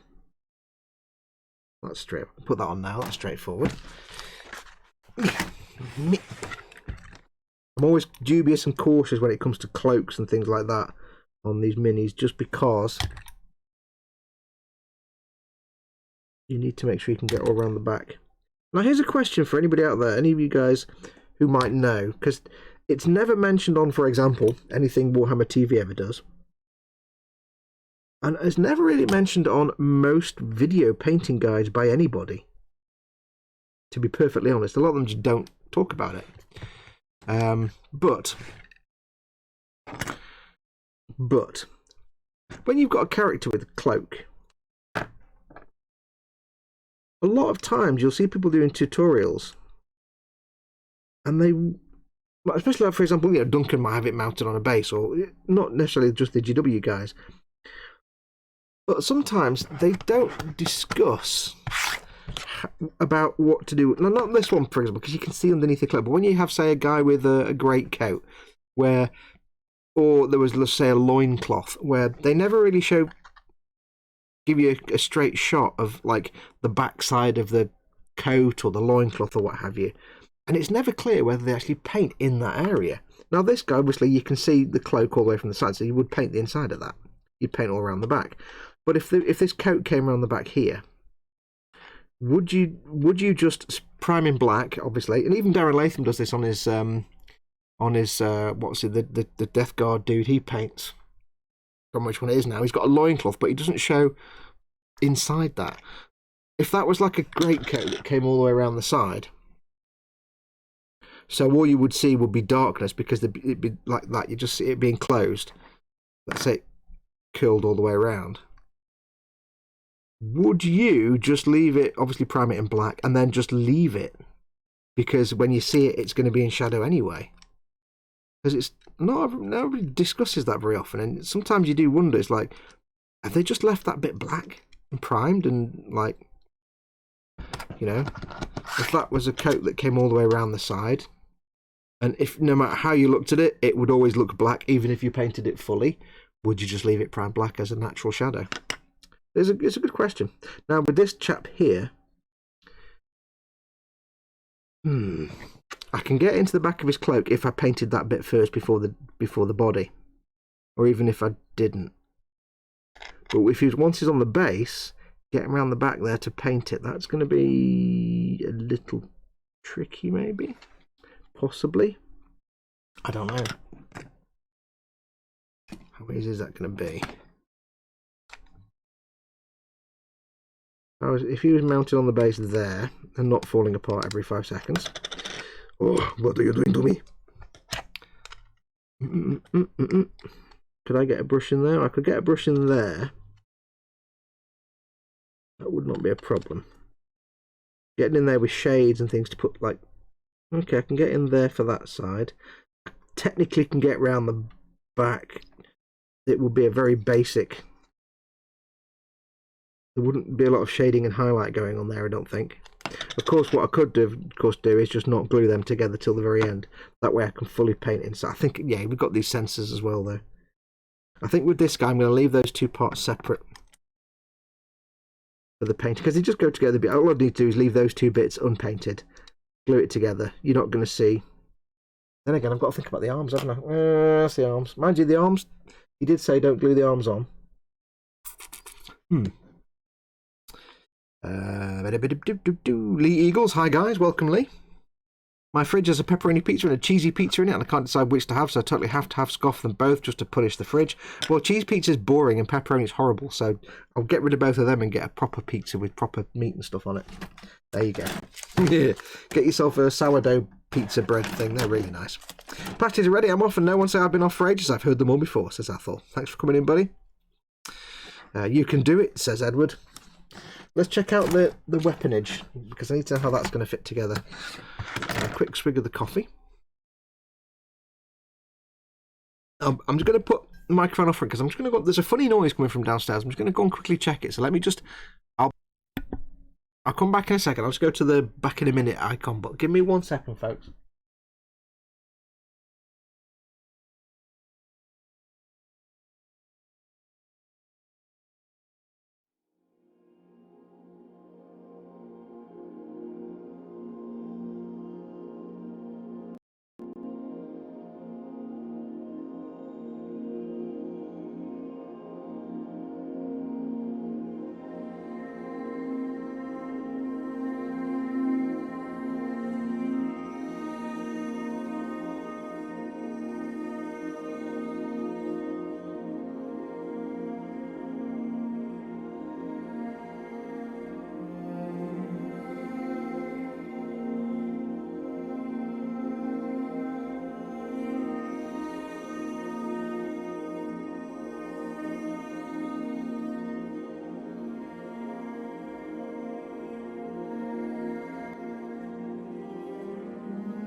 Sorry about that. It's all fine. I could hear a funny noise, but I think it's somebody outside doing something nonsense, sort of DIY. I could hear a faint sort of noise. Very weird. Right, where are we up to? Let's have a look. So yes, we want to get the weaponage done, which is one big piece. Yes. Let's just get this off and cleaned up, and we'll see what happens. So let's nipulate this off. I just said nipple, didn't I? Oh well, never mind. We're not American, it's not considered rude. Get that off. Let's get it off.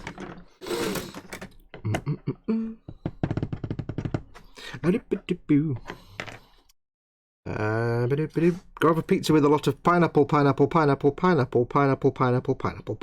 Mordraka. Yeah, pepperoni's minging. It just tastes like cardboard. And cheese pizza, that's just like the laziest pizza. It's like making a sandwich with just bread and butter. What kind of sandwich have you got? Butter. So get rid of both of those, because pepperoni's rubbish. And cheese pizza's just nonsense. That's tree hugger pizza.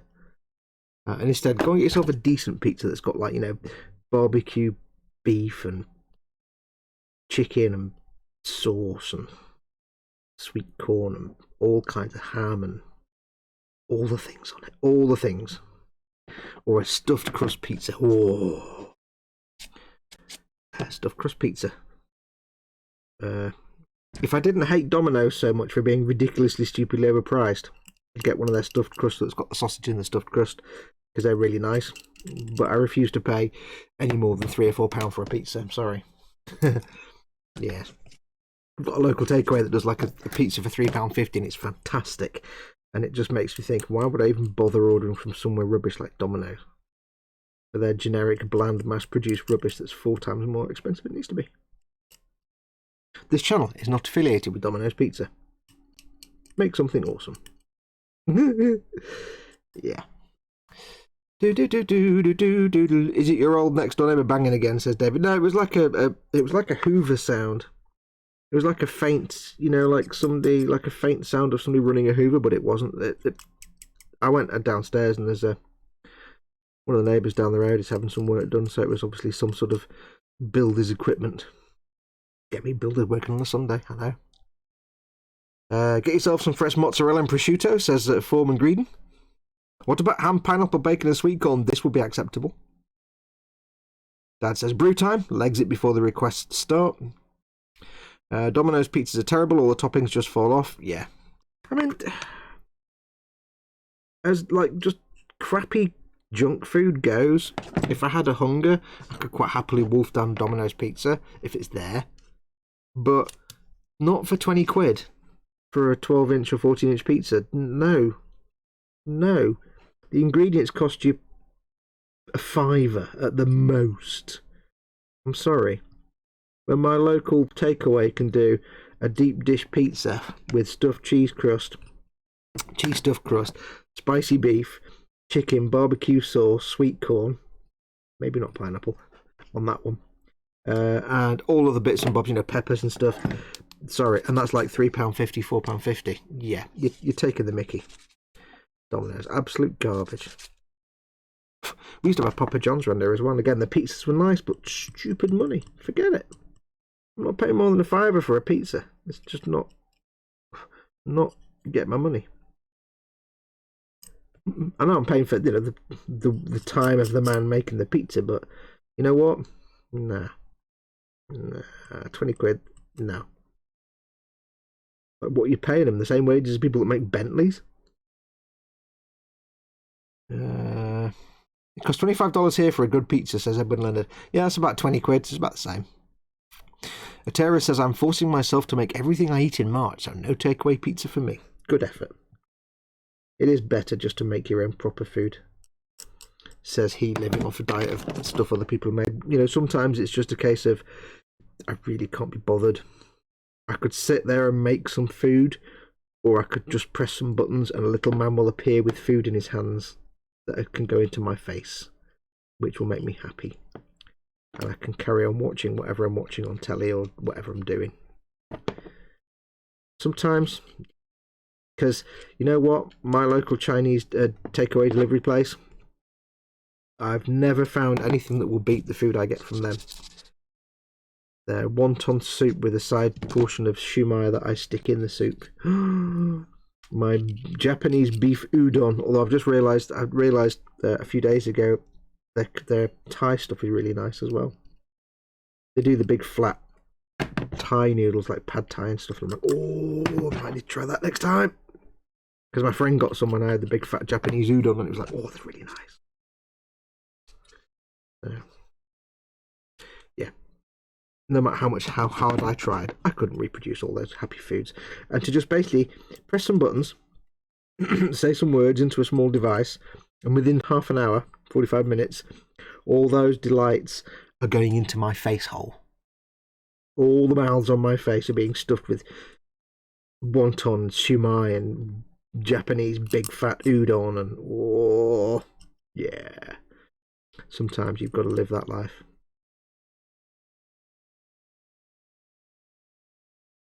Right, so that's there.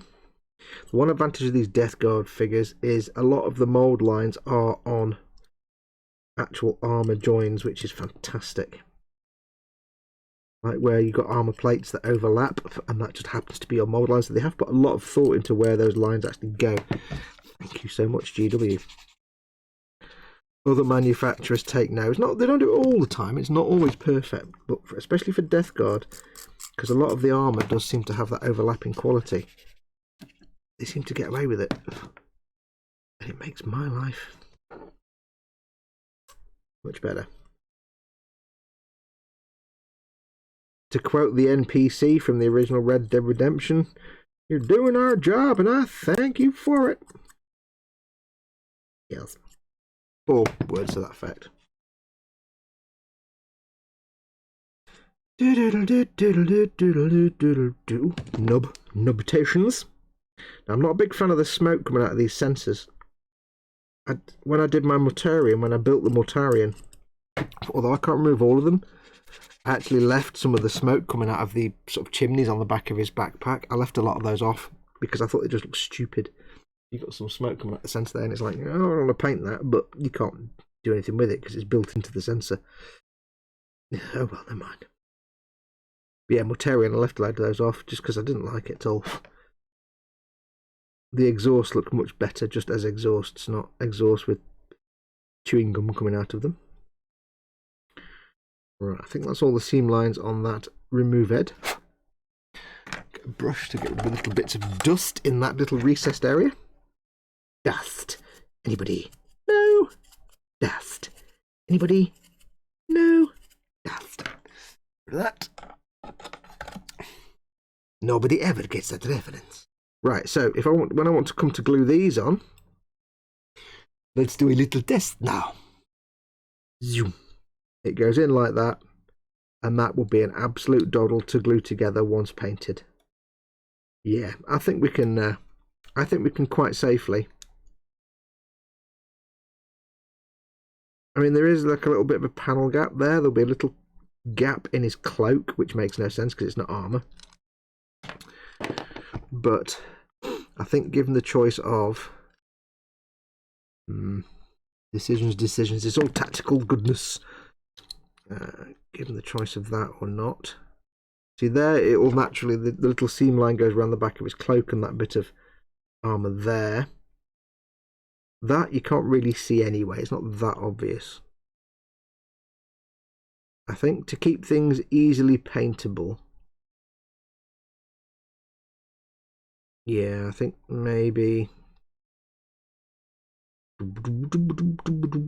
or maybe perhaps, I think, perhaps, get all this bit painted up, get the cloak and here painted up, get the whatever the base colour is going to be for him on the body done here. Then we glue that together, kaplunk, like that.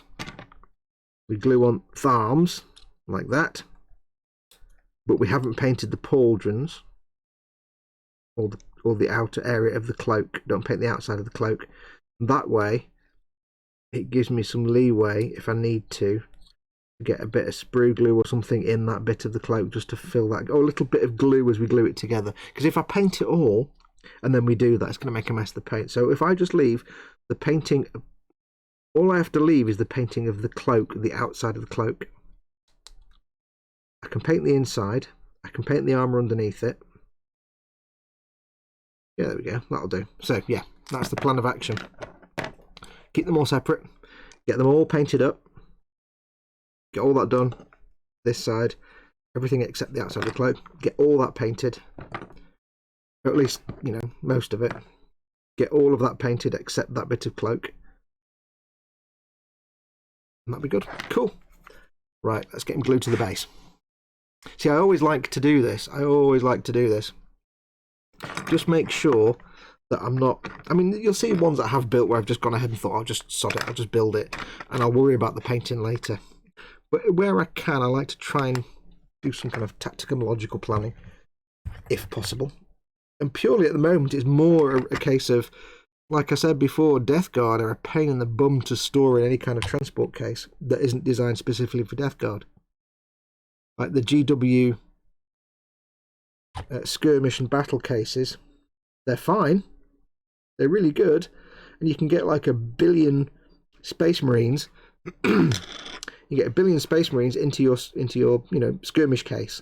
You'll get like 10 Death Guard in that because they're just so big. Make sure this goes on these, not in. I meant to make sure it's in the middle. Just put that piece on loosely. Let me off to the side a little bit, so let's move him along. There we go. Now he's a bit more centered now. I'll take that off again. Now remember, I use the regular Tamiya cement there. The regular white top that you can't see. The regular white top, what I call full fat cement. So he doesn't come off, because extra thin wouldn't have held that in place. Give him a minute, I'll squish him down. It's gonna be ish. I've taken my little marker off. There you go. There we go, centre of the screen, where it used to be. Try and pick that up. If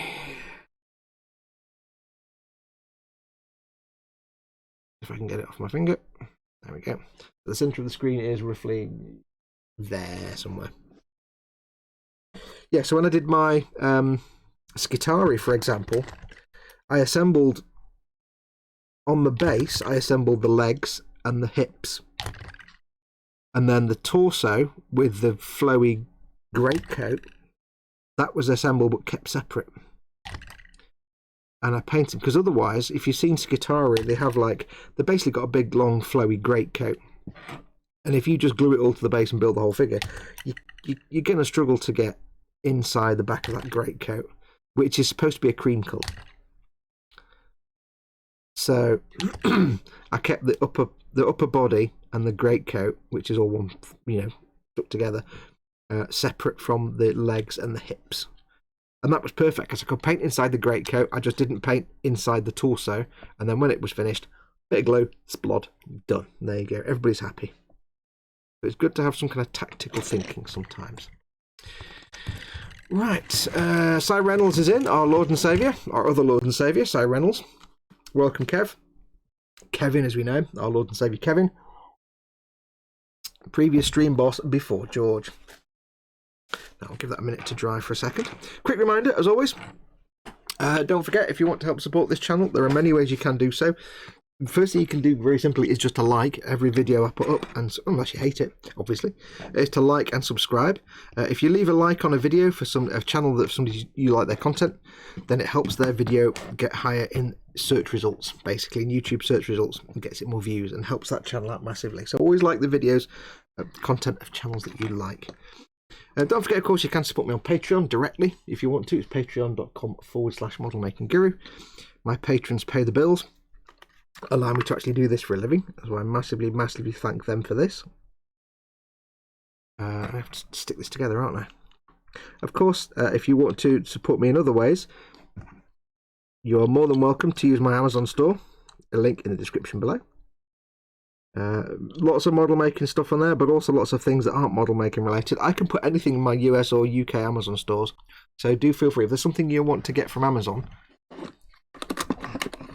before you just go and buy it, see if it's in my store. And if it's not, give me a shout. I can add it within seconds. Take me seconds.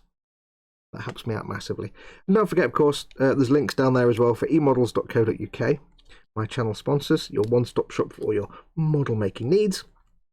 And of course, Goblin Gaming, more relevant to what we're doing here. They sell Games Workshop, all your tabletop needs, not just Games Workshop. They do Games Workshop, Malifaux, Conflict 47. They do Magic the Gathering, Pokemon.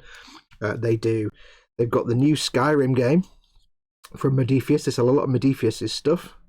They've got that as well. Now, I've not glued that, by the way, before you panic. That's not glued. I've just literally taped it on so it can go get stored, because that's going to get stored away now until it comes to painting time. Is done. So yeah, go and check them out. 20% off Games Workshop, Malifaux and Conflict 47. A massive savings on everything else. Everything is off RRP basically. They don't sell anything at RRP. Everything is below. So go and check them out. And again, that's use the link in the description below the video. That's my affiliate link. It tells them that I sent you, that you came from me. And I get a little bit of income from that. So it helps me out massively. So use that link. Right, that's been done. That one's been done. Marking it off. So next up, we are now done. Now it does say here, if you're doing this and you haven't noticed this, by the way, it does say here, extra parts. The parts shown below are extra. Store these in a safe place. They are used in a later issue. It doesn't say you where. They go into issue 60. You've got a chest, a head, and a plasma gun thing there. The reason you've got these is because, like I said before, these sprues are actually from the Dark Imperium set. So they're just the reissues of that, and that was spread over a number of different sprues. So these are parts for a different guy, which makes no sense when you get this sprue now, because you're not getting the other sprue. When you bought the box set, it will make perfect sense. So I need to get the thing for issue 60. Give me 1 second, folks. Where is issue 60? 4, 6, 8, 9. There we go. So I've got all my sprues for issues. I've got them all separated out into the relevant bits. So I've got some parts from, for some reason I've got some parts from issue 34 as well in there. So I think there may have been some parts in issue 34. So again, keep an eye on that. There may not be, I might have got that wrong. So what I need to do is, I will keep them on the sprues, but I'll trim these sprues down. So yeah, always keep an eye on this, because there's a few things. And the other thing is, it doesn't always mention it. When you get the magazine, when you open the magazine up, right in the front page on the left-hand side, there's a little note from the publisher, from the producer of the series, Ian. Whatever his name is, Ian something or other. There's always a little note from him. And sometimes it will say, you need to get the parts from issue 34 to use for this issue. And that's like, if you didn't read that, you wouldn't know where the parts are coming from. You'd be like, hang on. It says I should have kept these parts, but which issue were they from? Where have I put that? So always check the little foreword at the start of each magazine from Ian, because it has some handy information. So there we go, that's those 3 parts. Nothing on that sprue? Yeah. Nothing on that sprue? No. There we go. So it does pay to be a little cautious. And that's purely because they are, for a lot of these, they are just taking the Dark Imperium box set and splitting it out into a part work. Which is fine. Which is perfectly fine. But that's also why a lot of these are the easy build figures. Because the Dark Imperium was kind of... It only came out a couple of years ago, and it was aimed at enticing new players into the game. So it had that easy to build. Let's just get this piece of plastic to do my head in. It had that kind of easy to build thing, which he started doing, which is fine. It's not a problem. I don't mind it myself, but people don't like it. Put that back. 60, 61. So that's that. We've stored his parts away. I'm also writing, as I'm building these, I'm also writing the issue number on the base, so I know which is which. Because when it comes to paint them, I might need to refer to the building guide if I've got any little bits of construction to do. Right, so next up is issue 47, The Land Speeder. Let me go and get the sprue. We won't get much done, but we'll do a bit. Right, I've got to find it. 47.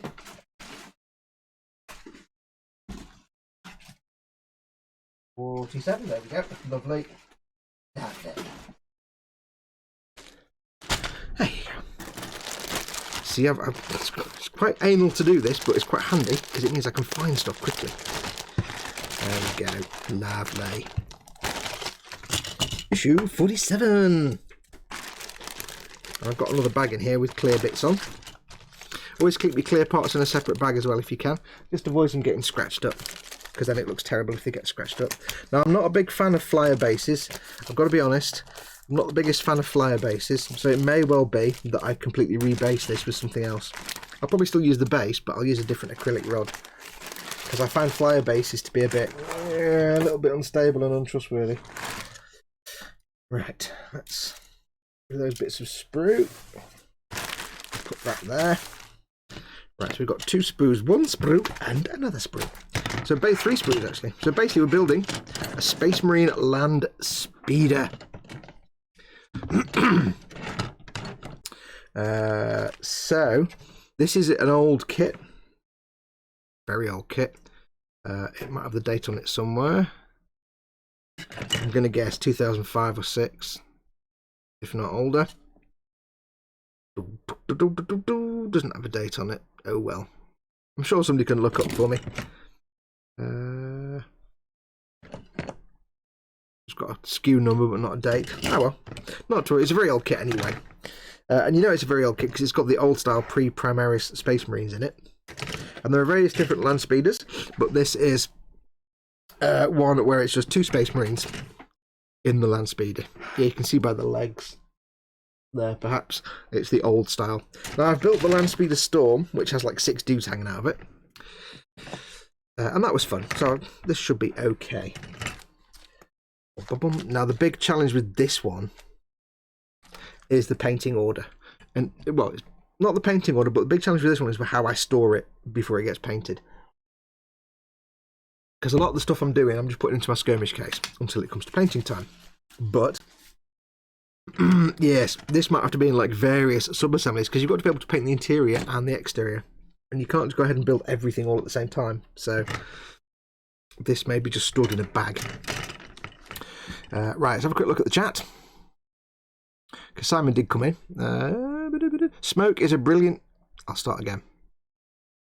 Hang on. Smoke is brilliant glazing practice, Fox. What? Smoke? Oh, I see what you mean. Yes.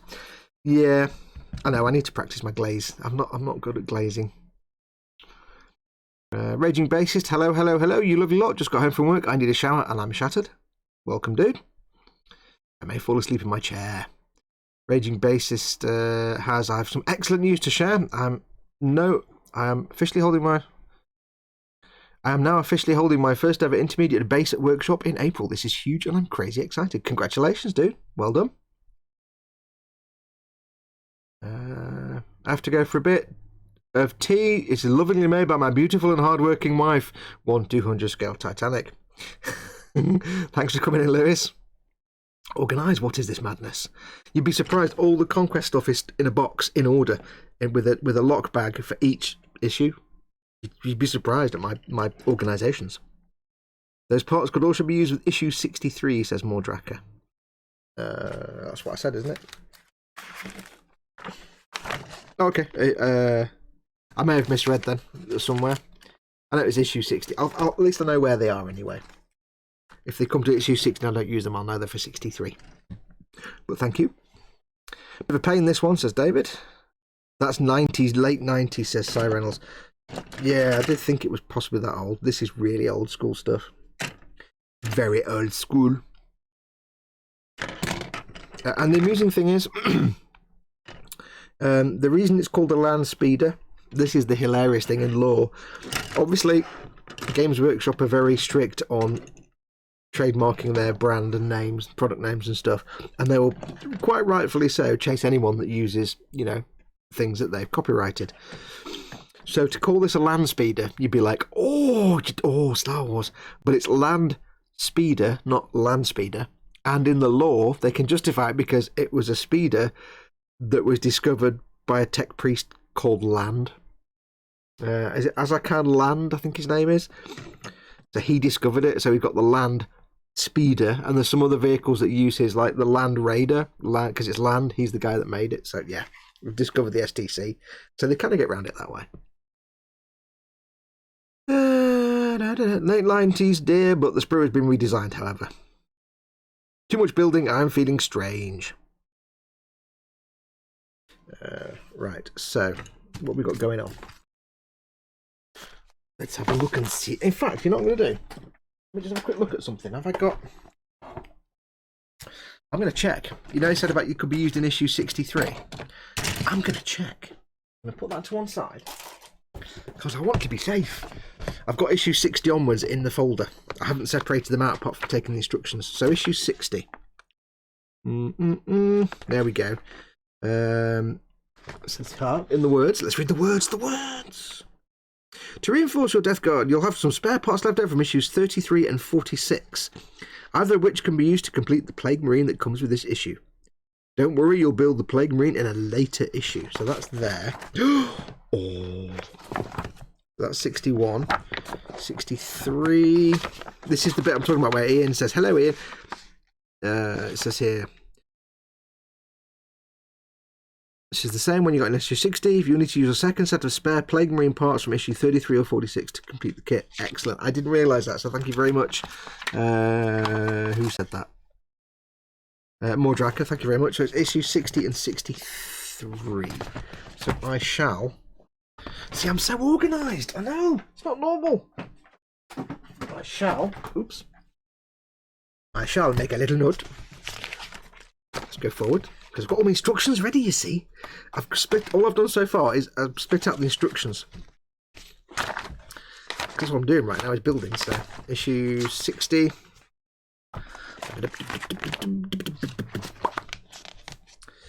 And I shall put...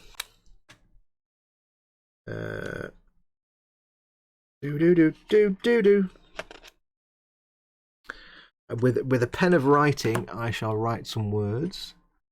And the words I shall write when I find a pen of writing, I shall just put spare parts go to issue 63. There you go. And then on issue 63, uses spares from issue 60. Woo! There we go.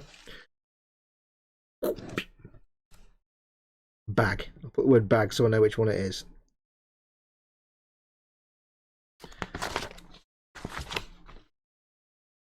There we go. Spare parts go to issue 63 bag and uses spare parts from issue 60 bag. Awesome. I love it when as a community we come together and sort stuff out. Thank you very much for that, Mordraka. Most helpful information. Right. Squirrel, says Eric Graham. What? Right, so what have we got to do? We've got to build some stuff. So if we have a look at the plans, which you probably can't see because it's horribly overexposed. We start off with,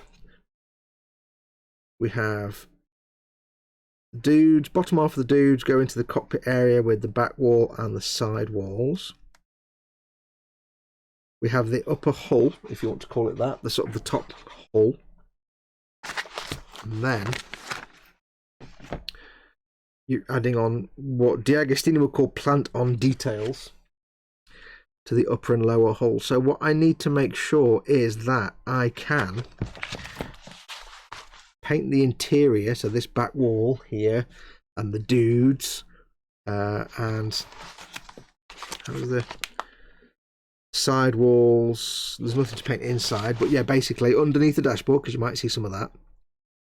I think basically what I need to do is do all this, assemble all these parts, but not, I need to assemble the dashboard onto that, but not assemble that onto here. I need to leave that unglued. Now, if you've seen stuff I've done before, when I did like the Chaos Rhino, I didn't glue the top hull on. I left it off. It fits perfectly, but I've left it off so I can paint inside because I did the interior as well. So I need to do it, so I've left that bit off. But I also need to make sure the dashboard is a snug fit, because if I do that and it's not quite straight, then it sits funny on the base. So yeah, we'll wiggle it along. But it's not a complicated build. It's basically dudes, side walls, back wall, lower hull, upper hull, and then plant-on details, as Diag would call them. So there we go. So that will do nicely. It's a lot smaller, quicker build than I thought.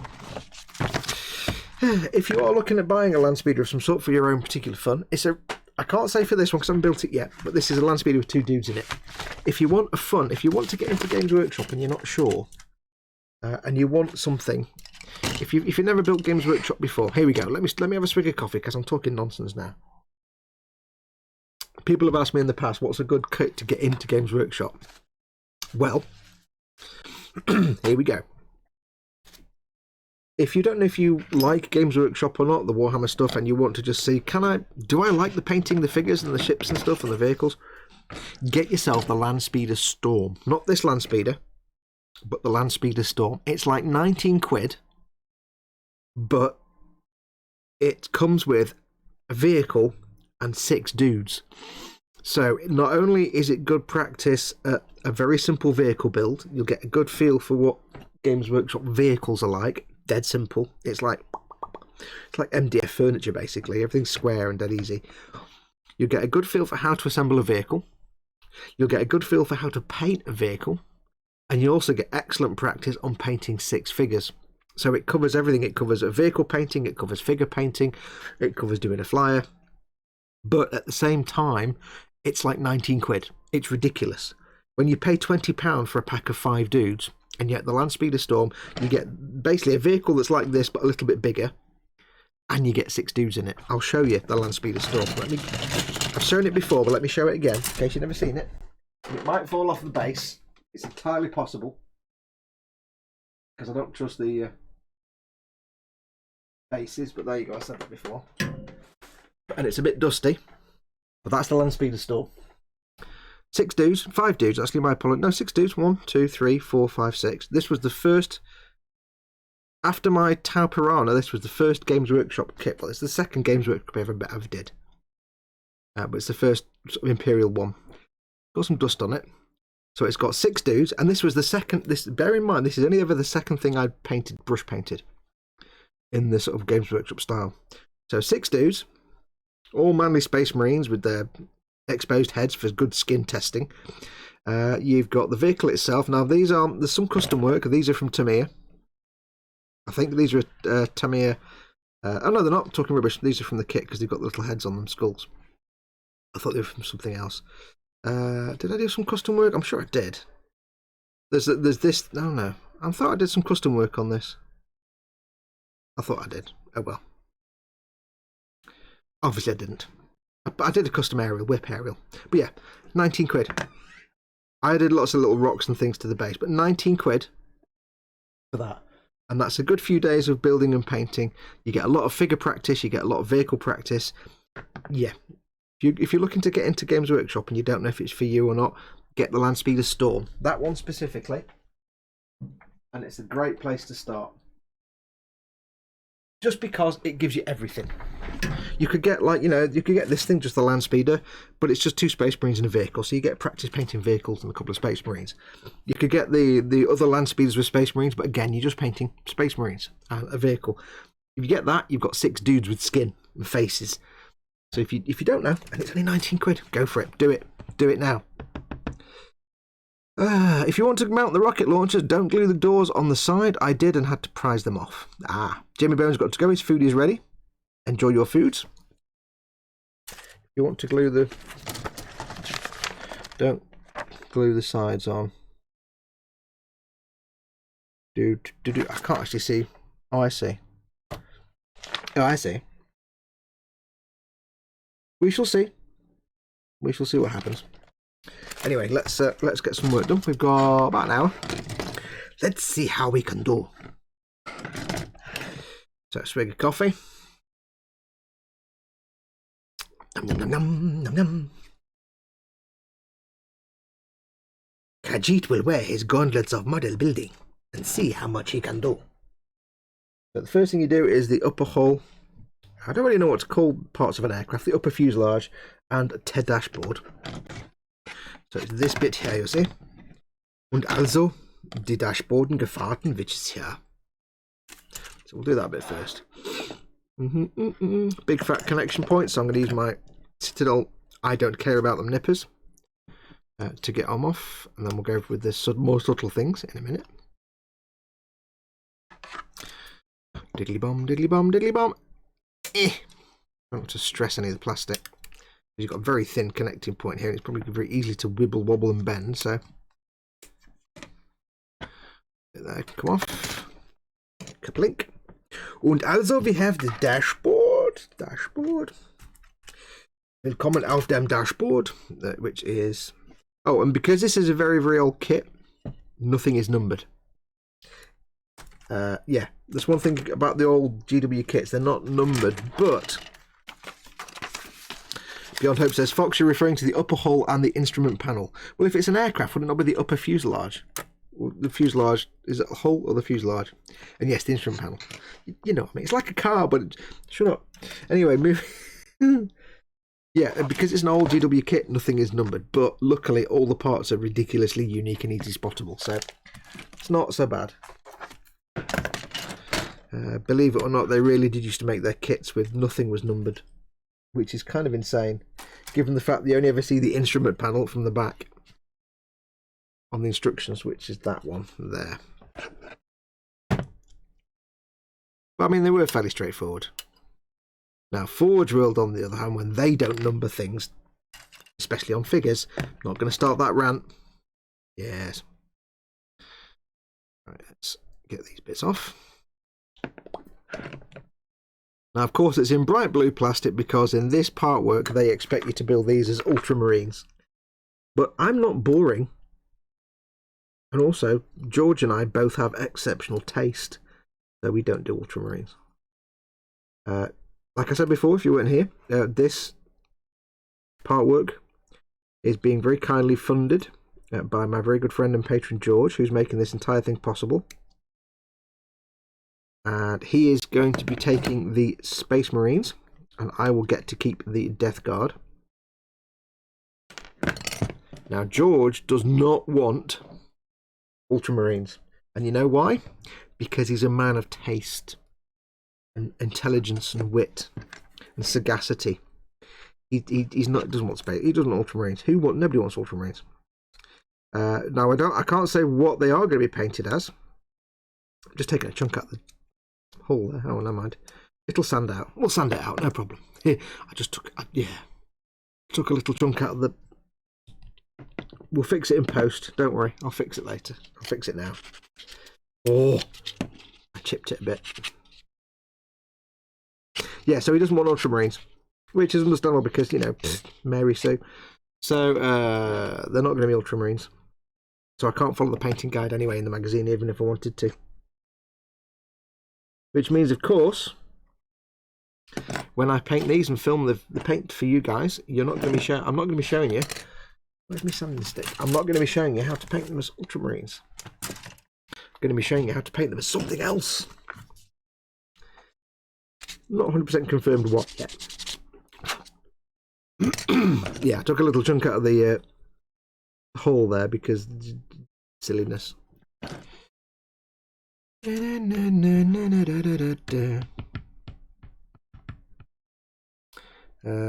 Sanders says there's a choice of Ultramarines IF or BA logos on the panels. Yes, there are. Bizarrely, because it's an old kit, you actually get some raised detailed panels, and you have Ultramarines, Space Wolves, Blood Angels, or Imperial Fists. Imperial Fists, I think. Because why would you want to make any other chapter? Of course you wouldn't. I'm not going to be sticking them on, because George doesn't necessarily want Ultramarines, Space Wolves, Imperial Fists, or Blood Angels. I'm going to leave them off. I'm not going to put them on. They're optional parts anyway. So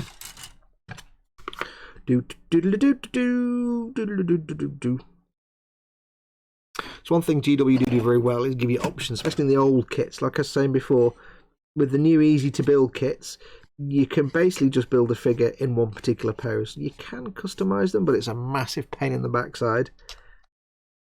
With the old kits, there's a lot more options because you can swap and change heads, you can swap and change arms. You can kind of do what you want. Not always. You know, some of the new stuff does that as well, but the easy build stuff doesn't really allow that quite as much. That's why you always got spare things in your pack. So with these you get the optional bits. You can have different choices of weapons and things. That knob's gone. Dark Angels with the... Oh, that's Dark Angels. There you go. Making models. Carl's in. Afternoon, Mr. Fox and Peoples. Afternoon, Carl. You alright, buddy?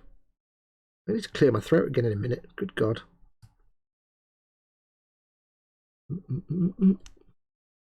I do apologise. I think the Khajiit voice is trying to take control. I need to clear my throat. One sec.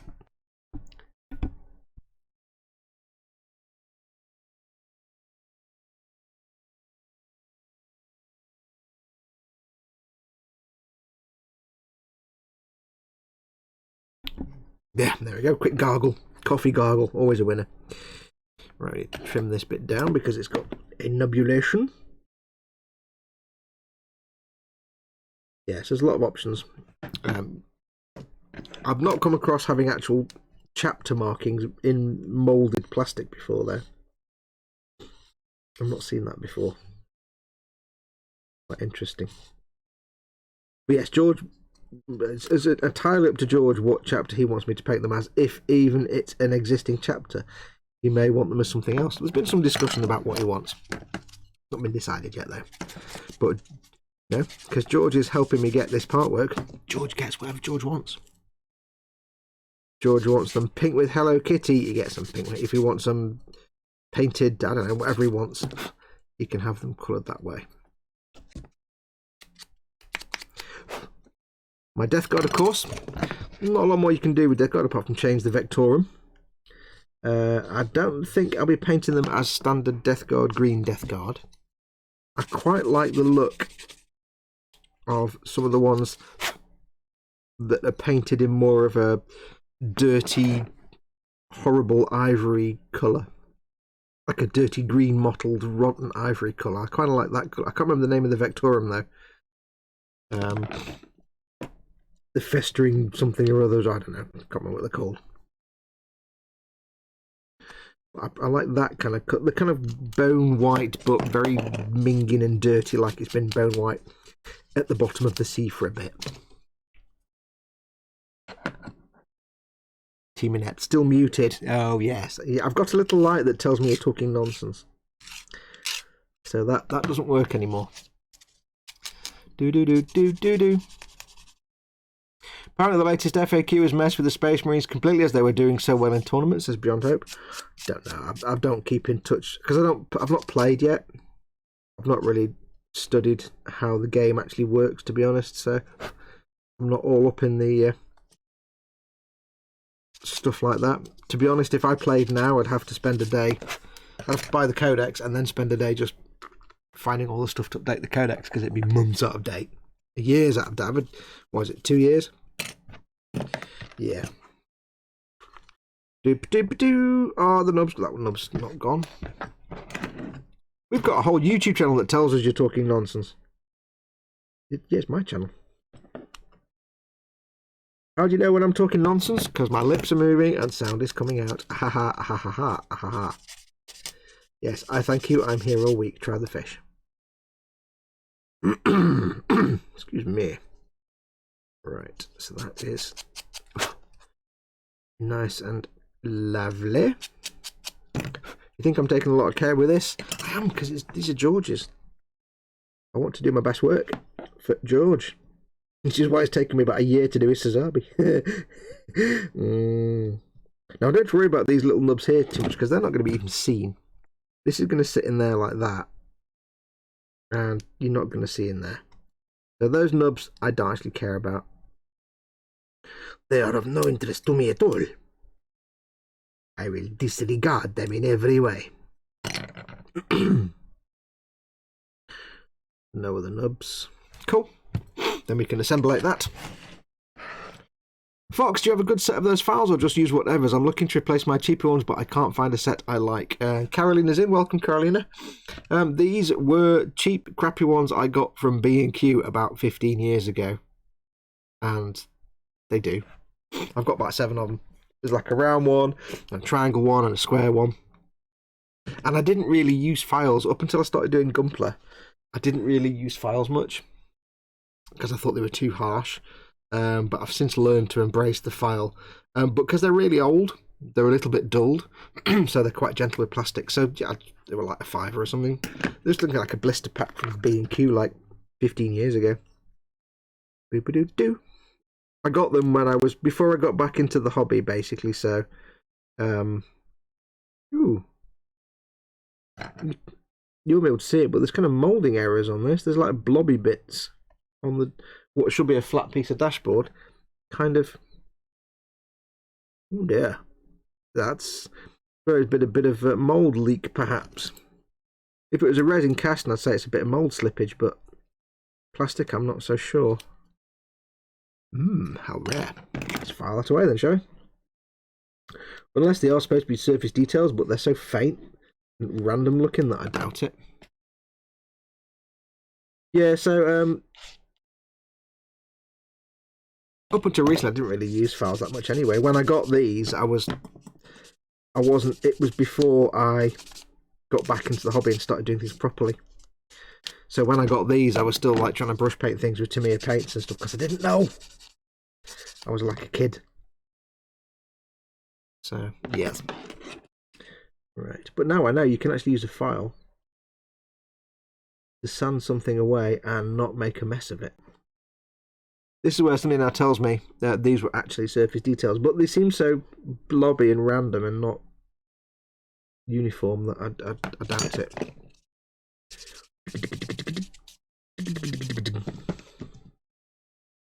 Surface details, do. Not anymore, because now they have gone away and everything is nice and smooth, and there you go.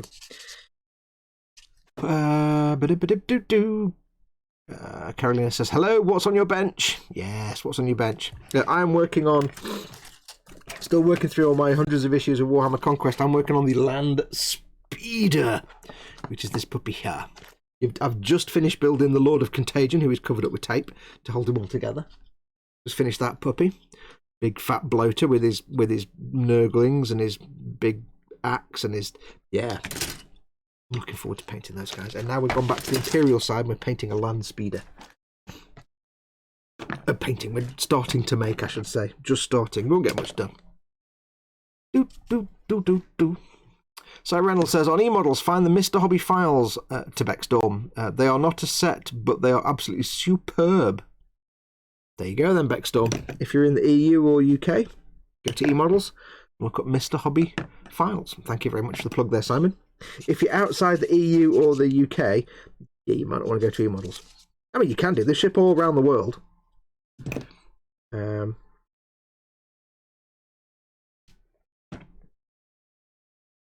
But for something small, might pay a bit of an import charge, which is fine on a bigger order, but something small like a little set of files. Right. Actually, no, yeah. No, I'm talking rubbish, aren't I? No, I'm getting them confused with Goblin Gaming. Sorry, yes, if it's e-models, yes, wherever you are in the world, yes, go to e-models. I'm getting them confused. It's Goblin Gaming that ship within the EU and the UK. E-models ship pretty much anywhere. They'll quite happily send stuff to you wherever you are. I was getting confused then. I was getting confused-alerted. It doesn't take much to confuse this fox, you know. Right, so there we go. That is the dashboardings, which I shall now be gluing into place. There we go. Excellent. I can just hold that in place and get me sen. Am I okay to put up a link for 2 models I'm going to start working on? What you mean in the chat? Because nobody can put links in the chat apart from mods. Unfortunately. For your safety. If you mean in the boom hut, you can post up anything in the boom hut, mate. Whatever you're making, feel free. But yes, only mods can post links in chat.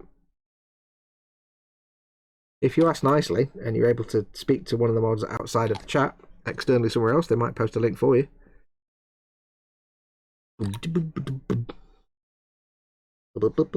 Ooh, I'm just trying to get the little tiny brush. There we go. The trick with Tamiya Extra Thin, as you all know, is you don't need much. And it's all about the caterpillar action. So the tiniest touch of glue between the 2 surfaces and the glue will go into the gap via the magic of caterpillar action. And all your plastic are belong to us. There we go. That's enough now. That can be put to one side. Build's complete. There we have it. Land Speeder, or as I like to call it, Reclining Woman, after Henry Moore.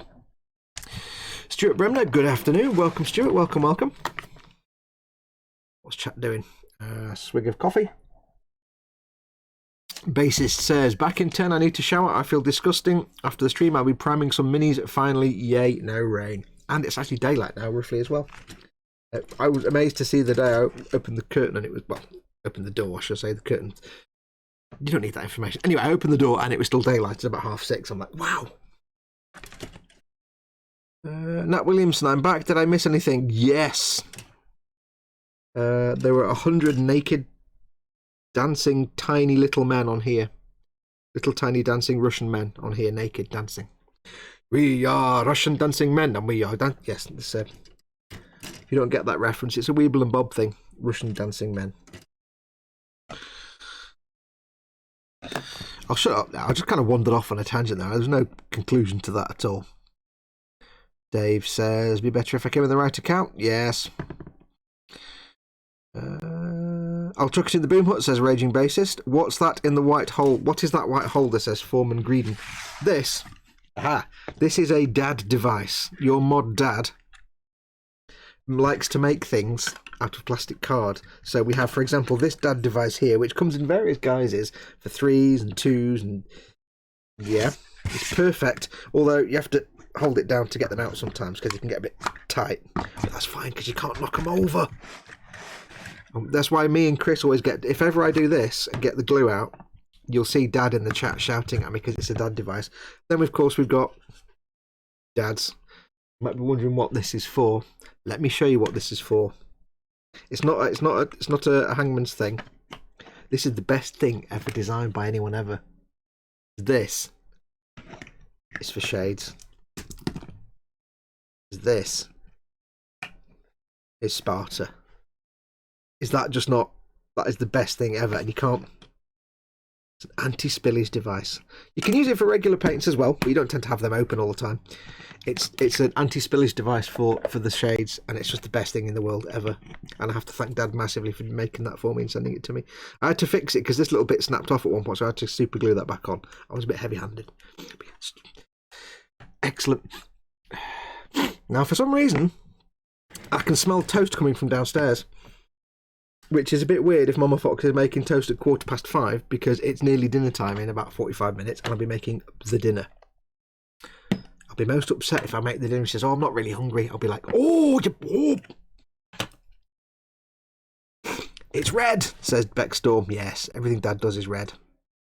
Rolux Illusion says, finally made it online. I've been unpacking boxes all day. Welcome, welcome. They were dwarves, says David Sanderson. Wait, what? Oh, men, they were dwarves. I've got you. They were Russian dancing men. We are Russian dancing men, and we are dancing once again. Yeah. Weeble and Bob. Ooh, I would like one of those, says David Sanderson. I need to model those up in CAD so I can print my own. Oh, and you can't. No, they're not printed. They're handcrafted. Rolled. These are rolled on the thighs of Cuban virgins. They're handcrafted by Dad. That's why it's a Dad device. They're handcrafted lovingly, and then delivered to your door. You can't 3D print a Dad device. That's like, oh. It's never too late for toast, says David Butch, that model. Except Mama Fox, who's got the appetite of a flea, and then she'll eat some toast now. When I make the dinner, she'll be like, oh, I'm not really hungry now. And I'll be like, brilliant. So I've just spent minutes warming something up. I don't know. Okay, thanks, Dad. I would like one of those, says David Sanderson. Then Dad says something and retracts it and says, ooh, and then David Sanderson, okay, thanks, Dad. I think there was a whole conversation there that got removed. Anyway, right, so that's glued on there. Behave and dashboard. Behave. Where are you going to find a virgin in Scallypool? I said Cuba. That's it. I don't know why I made that comment, because nobody will get that. One of my friends once went, former friends, once went to Cuba, and he went to a cigar factory, and he walked in, and they said, this is where we met, and there's all these, like, just people just rolling the cigars on benches. And my friend says, I thought, oh no, hang on, it wasn't an ex-friend, it was somebody else. Yeah. Anyway, he says, I thought they rolled them on the thighs of Cuban virgins to make them, to roll the cigars. And the guide said, sir, if you can find a virgin in Cuba, there you go. It wasn't really worth it. It wasn't even beginning to be worth the explanation. It was my email address, Fox. Oh, right, okay, yeah, don't put your email address in chat. It's probably a bad idea. Because don't forget, oh, by the way, guys, don't forget, although you might put something in chat and remove it, it's here forever. So email address isn't a problem, because a robot can't read your email address. Always put at in bracket. Whenever I put an email address in chat, I put whatever brackets at bracket, just so it can't be scanned. But in chat, you can remember it's always in here. So while you're quite happily removing and retracting comments in there, don't forget that. It's always there. But nobody can get it from that chat. It's just, there you go. Anyway. I'm talking rubbish. Good God. Yum. That blue contraption you're making looks interesting. Maybe I'll 3D print a copy out. Ooh.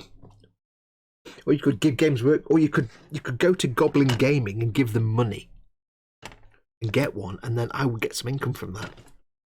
Yes. Or like I said though, if you weren't here when I did it half an hour ago, get the Landspeeder Storm. It's much better. It's got 6 dudes in it. There's the link for Goblin Gaming. Thank you very much, Dad. It's a good job Paul was not watching. Daddy would have whacked you with the big banhammer. I didn't pay attention to the brackets thing. Lol. Alright.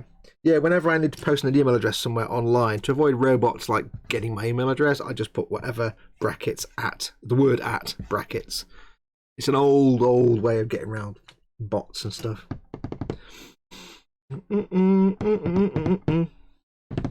Team Inept Paul says about hitting Dad with a banhammer. I don't hit the elderly. What is that vehicle he's working on? I had to pop out for a while. I'm working on the Landspeeder. Landspeeder. It's the 2-man Space Marine Landspeeder. It's like 1990s kit. So, oh god, look what's coming up next. We're not doing Space Marine bikes. When we go, as far as I'm concerned, it goes from 47 to 50. No, yeah. After this, it's Chaos Cultists, and we'll not hear the last. We'll hear no more about that. Fox, can you put all the Hobby Zone units in your Amazon shop, please? I tried to at one point, but they weren't up on Amazon. I will have a look, because at the moment I couldn't find them on Amazon to put them in my Amazon store. But I shall have a look later. I'll make myself a little note. Hang on. Last time I looked, there was just nothing at all available. So add Hobby Zone to Amazon. Are you UK or US? I'll do them both anyway. I've got a US and a UK Amazon store, so I shall add them to both. What's wrong with the bike, says Lewis.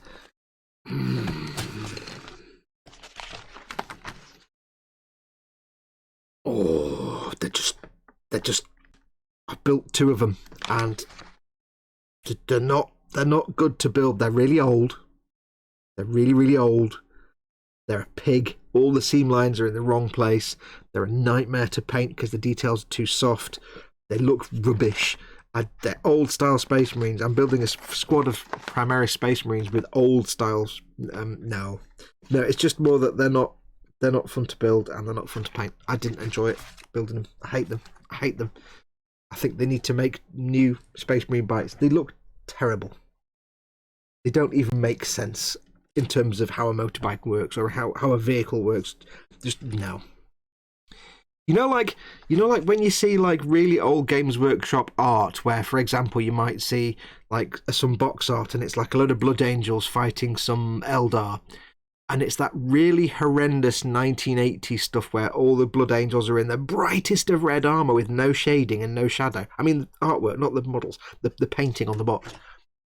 All the Space Marines are the brightest of red with no shadow, and everything looks stupid, and it's painted by an 18-year-old, and it's got, just go and look at some 1980s style Games Workshop art. It's awful. Whether it's black and white drawings or paintings, it's all awful. It's terrible. It offends me in every way. And those kits are the kind of the plastic 3D version of that. They're just they just make me they make me not happy. Not happy at all. Not happy. Cyril says new Primaris bikes are out later this year, as well as a Landspeeder style jobby for Primaris. That's the problem, you see. Primaris come along and suddenly all your standard vehicles like your Rhinos and your Transports and stuff that take Space Marines can't take Primaris because they're taller, I guess. In reality, it's Games Workshop saying, no, you need to buy a whole new Landspeeder now. You can't use the old one for your Primaris. Sorry, here's 30 quid. You can pay. But there's probably a fluff reason that they're like 3 inches taller or something. Yes. Fox has been spoiled with the Bandai in the box and the Japanese Transformers. No, not at all. Not at all. Because I've built old Games Workshop and I've built new Games Workshop, and I'm spoiled with new Games Workshop. Because some of the old Games Workshop is awful. Like the Space Marine bikes, they're horrible. They're really horrible. Oh. How old is Games Workshop, says Lewis. Games Workshop was founded in, was it 78, 76? I think. It started when the 2 guys that founded it got the first UK license to sell Dungeons and Dragons. From, when Gary Gygax did when Dungeons and Dragons first came, it might be 74 actually. 81. Says David, watch that model. Yeah, I think 70-something they started. They got a license to sell Dungeons and Dragons. They got distributed. There was nothing in the UK. There was no distribution.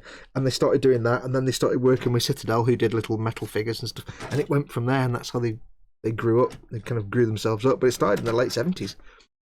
And if I remember rightly, Ian Livingston, I could have this wrong, but I'm pretty sure that he went to my school. And my school used to go on about alumni from the school, like all the former boys from the school who've gone on to do great things. And he was always touted as like, he's one of the great people that came to our school because he founded Games Workshop and became stinking rich. And my local Warhammer store, not where it is now, where it used to be, I think it was one of the first, not the first one, but one of the few first ones, because it was where, I think it was Ian lived. I could be wrong. One of them anyway used to live near me. My part of the world, went to my school. Games Workshop was founded in 75. Ian Livingston is brilliant, excellent games designer. There you go. I think he's the one that lived local to me. Right, so what we do next? We've got half an hour. I've done that in half an hour.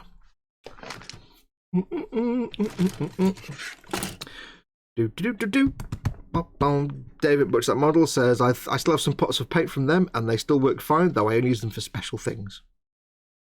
Oh, Lewis says, I thought it was a new thing like Pokemon. No, God, it's been around for like... Games Workshop. Warhammer itself started in what? That was with the Rogue Trader in 86? I'm thinking 85, 86. I think. And that was when like Space Marines first bit, and then that's gradually. So Warhammer itself, 40k, mid 80s, I think. Fantasy, I could be wrong. Didn't Fantasy start first, and then 40k came in afterwards? So Fantasy maybe a little bit older on the back of the Dungeons and Dragons stuff. No, it's not new at all. 86, yes, says Rolex Illusion. I was 10, yes. Right, so that bit done. Next, we need to do the butt area. Cut that off. I'll probably get like 3 things off the sprue, and we'll get them tidied up, and that might be all we get done. Little tiny nubs, but I'm still not going to use my expensive God hand nippers on Games Workshop stuff. Don't want to get too many parts off the sprue because I don't want to have a bag full of loose parts rolling around all week till next weekend. By the way, everyone, Black Desert Online is free on Steam. Yay for a free game. Cool. Don't know what that is, but it sounds good. In 1986, I was 12 years old. I was 15 in 1986. Almost when everything was black and white, but not quite. But yeah, go back and look at some of the... If you watch, for example, any of the Lutin's videos, you know, his lore videos, where it's all like slideshows of official Games Workshop art. Or just go and look at 1980s Games Workshop art. It's awful.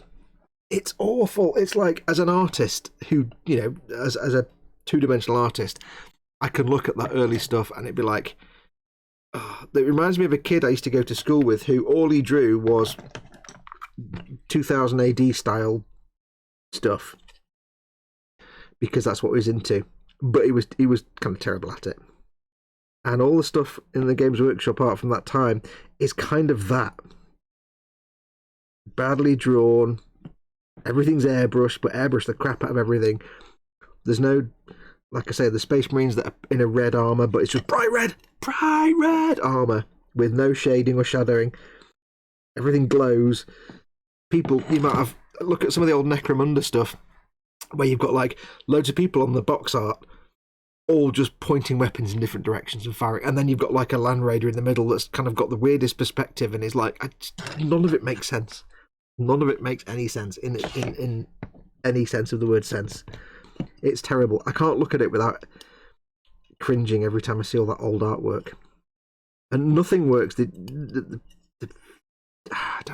go and look at it when I finish this show. Go and have a look. You'll see what I mean. That's not, for example, how perspective works. It's also not how the human face works, or anything. Everything's side on, or you'll have somebody facing forward, but the body will be facing forward, but the head will be facing sideways, because that's the only way you could draw it, was sideways. I don't know who the artists were, but they were probably about 15. I think they were probably about 15 years old when they were doing art. Like nowadays, you get the beautifully painted stuff. But yeah. Let's have a look. I was 21 in 1986, says Dave, and butcher that model. Chris at Gross Models was 13 for most of it. Generation X, says David. I'm Generation X. Yep, born in 71. Dad, oh thanks Eric, some may say wise. Some may call this junk. Me, I call them treasures. And some may say cantankerous, Dad. In 86, I was 7, says Quano Man. You spelt fart wrong, says Chris. I don't know. I'm just piling on Dad now. I've lost my mark for the centre again, haven't I? Oh well, we'll just have to wing it. We've only got half an hour left. So yeah, go and look at some of that old 1980s art. Oh, it's terrible. Truly god-awful.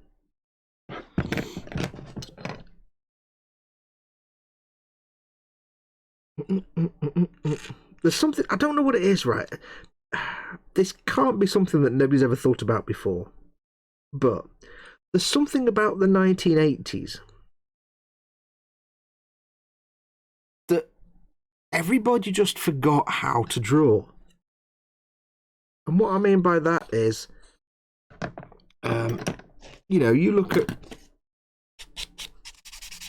stuff from the 70s. You've got some of the greatest like fantasy artists doing artwork for things like Dungeons and Dragons and stuff like that. And some of it's terrible, but some of them, they're amazing fantasy artists, the legendary names. Then you get to the 80s and suddenly everybody forgets how to draw and everything is garbage. Like, look at video game art from the 1980s. It's like, what? Video game box art. It's terrible. Nobody could draw. It's like the same kind of thing. If you showed me, say, a box art for whatever the product is, video game or, you know, this kind of, you know, tabletop game, I could tell you if it was 1980s or not. Because in the 1990s, it kind of got a bit more realistic, but with the same 80s twinge. But in the 80s, it's like nobody could draw. Everybody wanted to do everything with an airbrush, even though they shouldn't have done. And it was like weird. It was really weird. I can't explain it in words, but there's just something about 1980s art, marketing art and box art for things like this that's just god-awful. Why could people suddenly not draw? Especially video games. Especially video games. It's weird.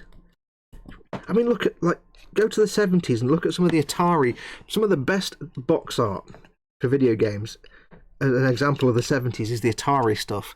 That kind of, like for asteroids and things, where they had that kind of watercolour, either it'd be like the watercolour and pencil scritchy things, like on the box for the assembler editor, it was like a pencil outline drawing of a man, coloured in watercolours, but kind of fading into him was another image in the background of like the bot, and it was like, it's kind of interesting art, it was really good. And then in the 80s, everything just got really bad, really bad. Nobody could draw. It was really weird. Everything was terrible. But then again, the 1980s were kind of cold and wet and miserable anyway. Everything was pretty much terrible. So, yeah. It's really weird. As an artist, I find it really weird that what became popular was badly... Everything had to be airbrushed. If it wasn't airbrushed, just GTFO. I don't get that. Did artists suddenly decide airbrush was it? Especially when you look at classic 70s airbrush art, like, you know, the classic sort of shiny chrome female robots and stuff in the 70s. Amazing artwork. Right, we have the Space Marine Butts. Space Butts. I think some of the best game art was on Atari boxes. Oh, said the same thing. Just amazing stuff that seems to have nothing to do with the game itself. There you go. Me and Dan Kramer thinking the same thing. Yeah, like asteroids, and like I say, I've got somewhere the assembler editor because my brother got an assembler editor for the Atari 400. Yeah, some of that kind of watercolor and pencil scratchy art, and then like asteroids, the original Atari 400 800 asteroids, just fantastic artwork, brilliant. I'd spent my childhood drawing that spaceship from the Atari box for asteroids. Fantastic. But then in the 80s, everything got stupid and like Tron-like and nonsense airbrush. People were so happy that they could that they never stopped to think if they should.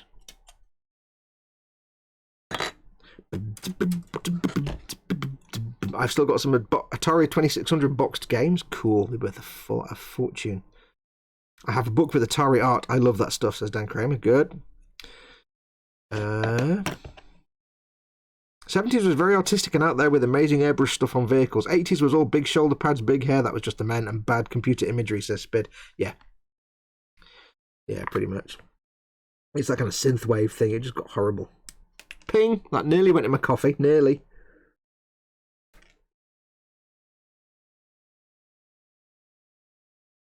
It's like, I don't know, it's almost like there was an anti-renaissance in 1980s box art for games, video games and tabletop games, in that somehow the people being paid to be artists for things like that, they kind of forgot how perspective works, if I can explain it that way.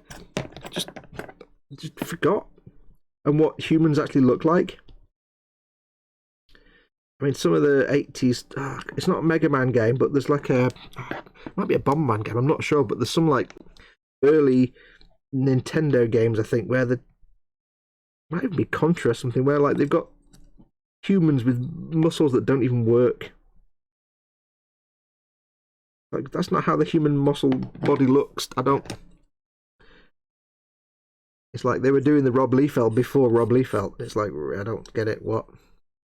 Now, I don't really need to worry about the feet too much on here because you're not going to see the bottom of the feet. But George's, I'm going to do my best. You're never going to see under these feet, but I'm sanding them anyway. See, George, see what I do for you, buddy. See what I do for you.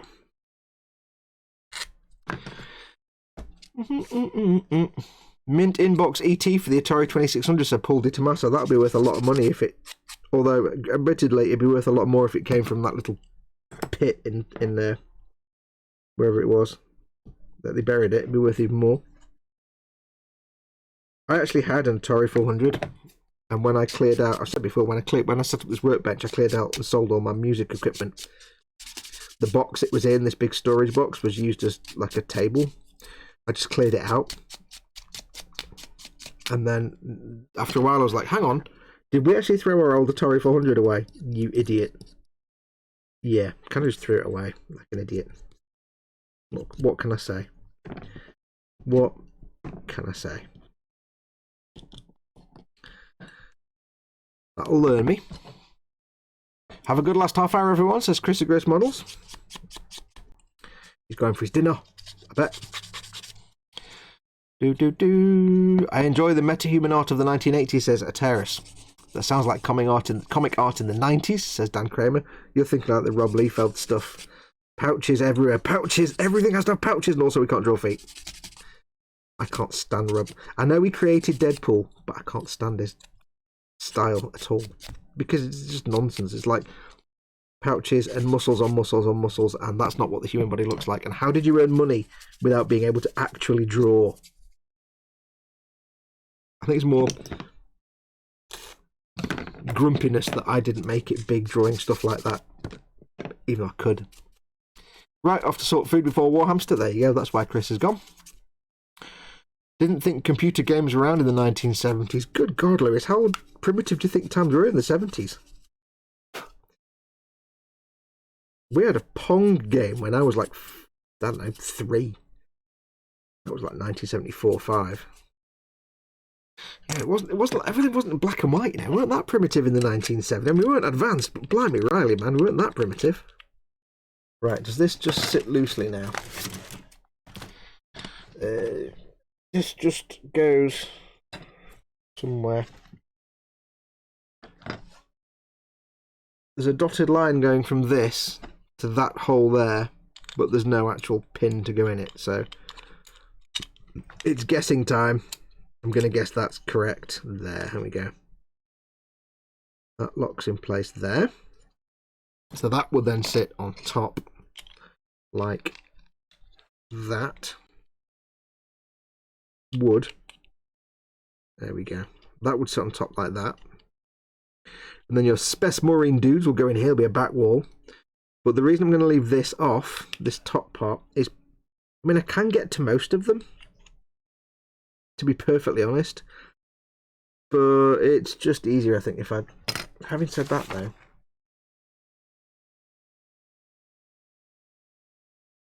the guy in the passenger seat is manning a gun mounted on the nose. That's when things get interesting. If I haven't glued this bit on...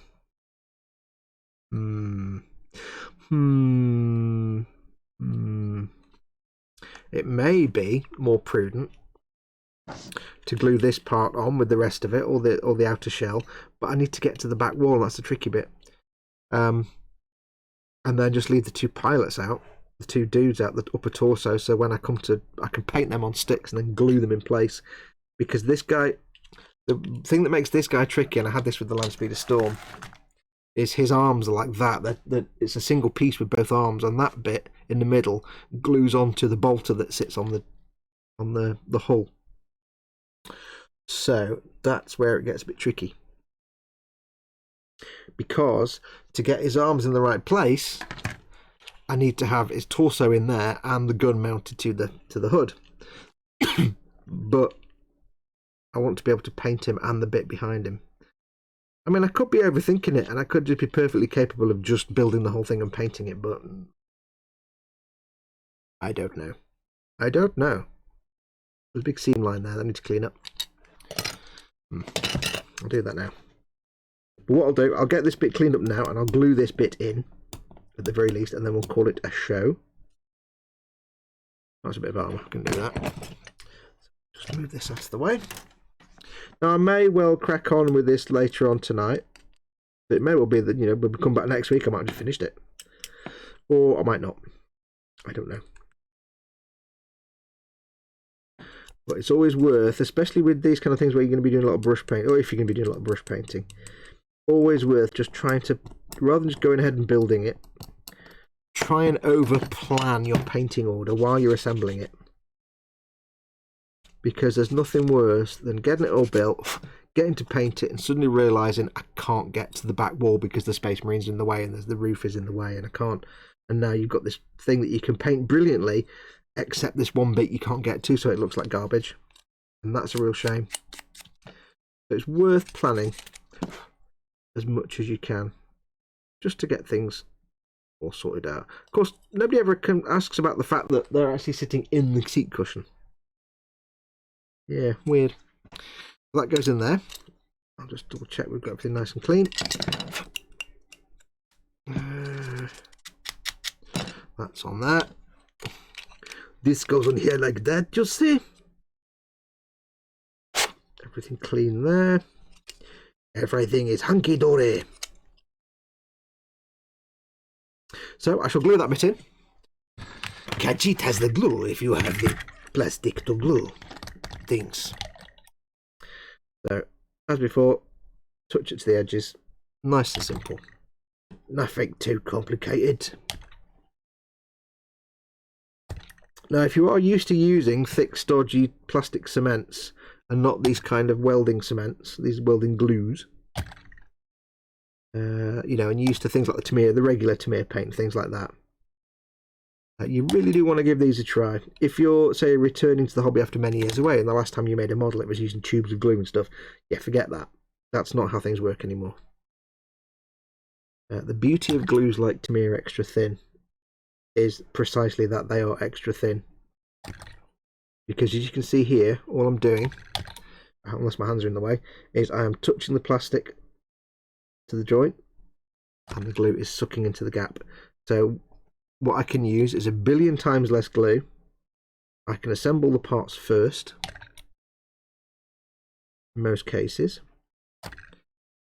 and I'm not having to go glue and then splodge, put the piece on and all the glue goes out like that. You don't get that. None of that at all. If you've not embraced the thin glues yet, and the other thing is, of course, with the welding cement, like I've said before, you know, things like the Revell contact glues and stuff, they don't really do welding. They do a little bit, but not much. They have a certain bond, but the difference with the welding cement is the welding cement takes 2 bits of plastic, it melts them. Now they're melty, see, like liquid. You push them together and they're melty, and then the glue fades away and evaporates away and flashes off, and suddenly the plastic unmelts, and you've got, instead of having 2 pieces of plastic stuck together, you've just got 1 piece of plastic. So where many glues just stick 2 things together and never the twain shall meet, welding cement literally melts the plastic from 2 pieces into 1 piece. So you're never going to get quite a strong a bond as that kind of welding cement, because you're basically welding them together with themselves. So there you go. Welding cement's all for everybody. Right. So, yeah. Dave says, but how are you going to paint, weather and edge highlight the back of the legs now? Well, edge highlighting is not something I do anyway. And yeah, we can get to that. Don't worry about that. That's all accessible. It's all fancy Dan stuff. Right, where are we up to in chat? I'll have a quick look at chat. Spid still plays on a handheld that has lights behind a screen that shine and sequence through cutout background, says Dave in a very specifically, oddly specific comment. I was sure that one of the first video games out was played on an oscilloscope back in the late 1950s. It was the 1960s, I think, and it was called Space War. It was on an oscilloscope screen. I think it was an oscilloscope screen. It's called Space War. It's usually touted as the first ever video game.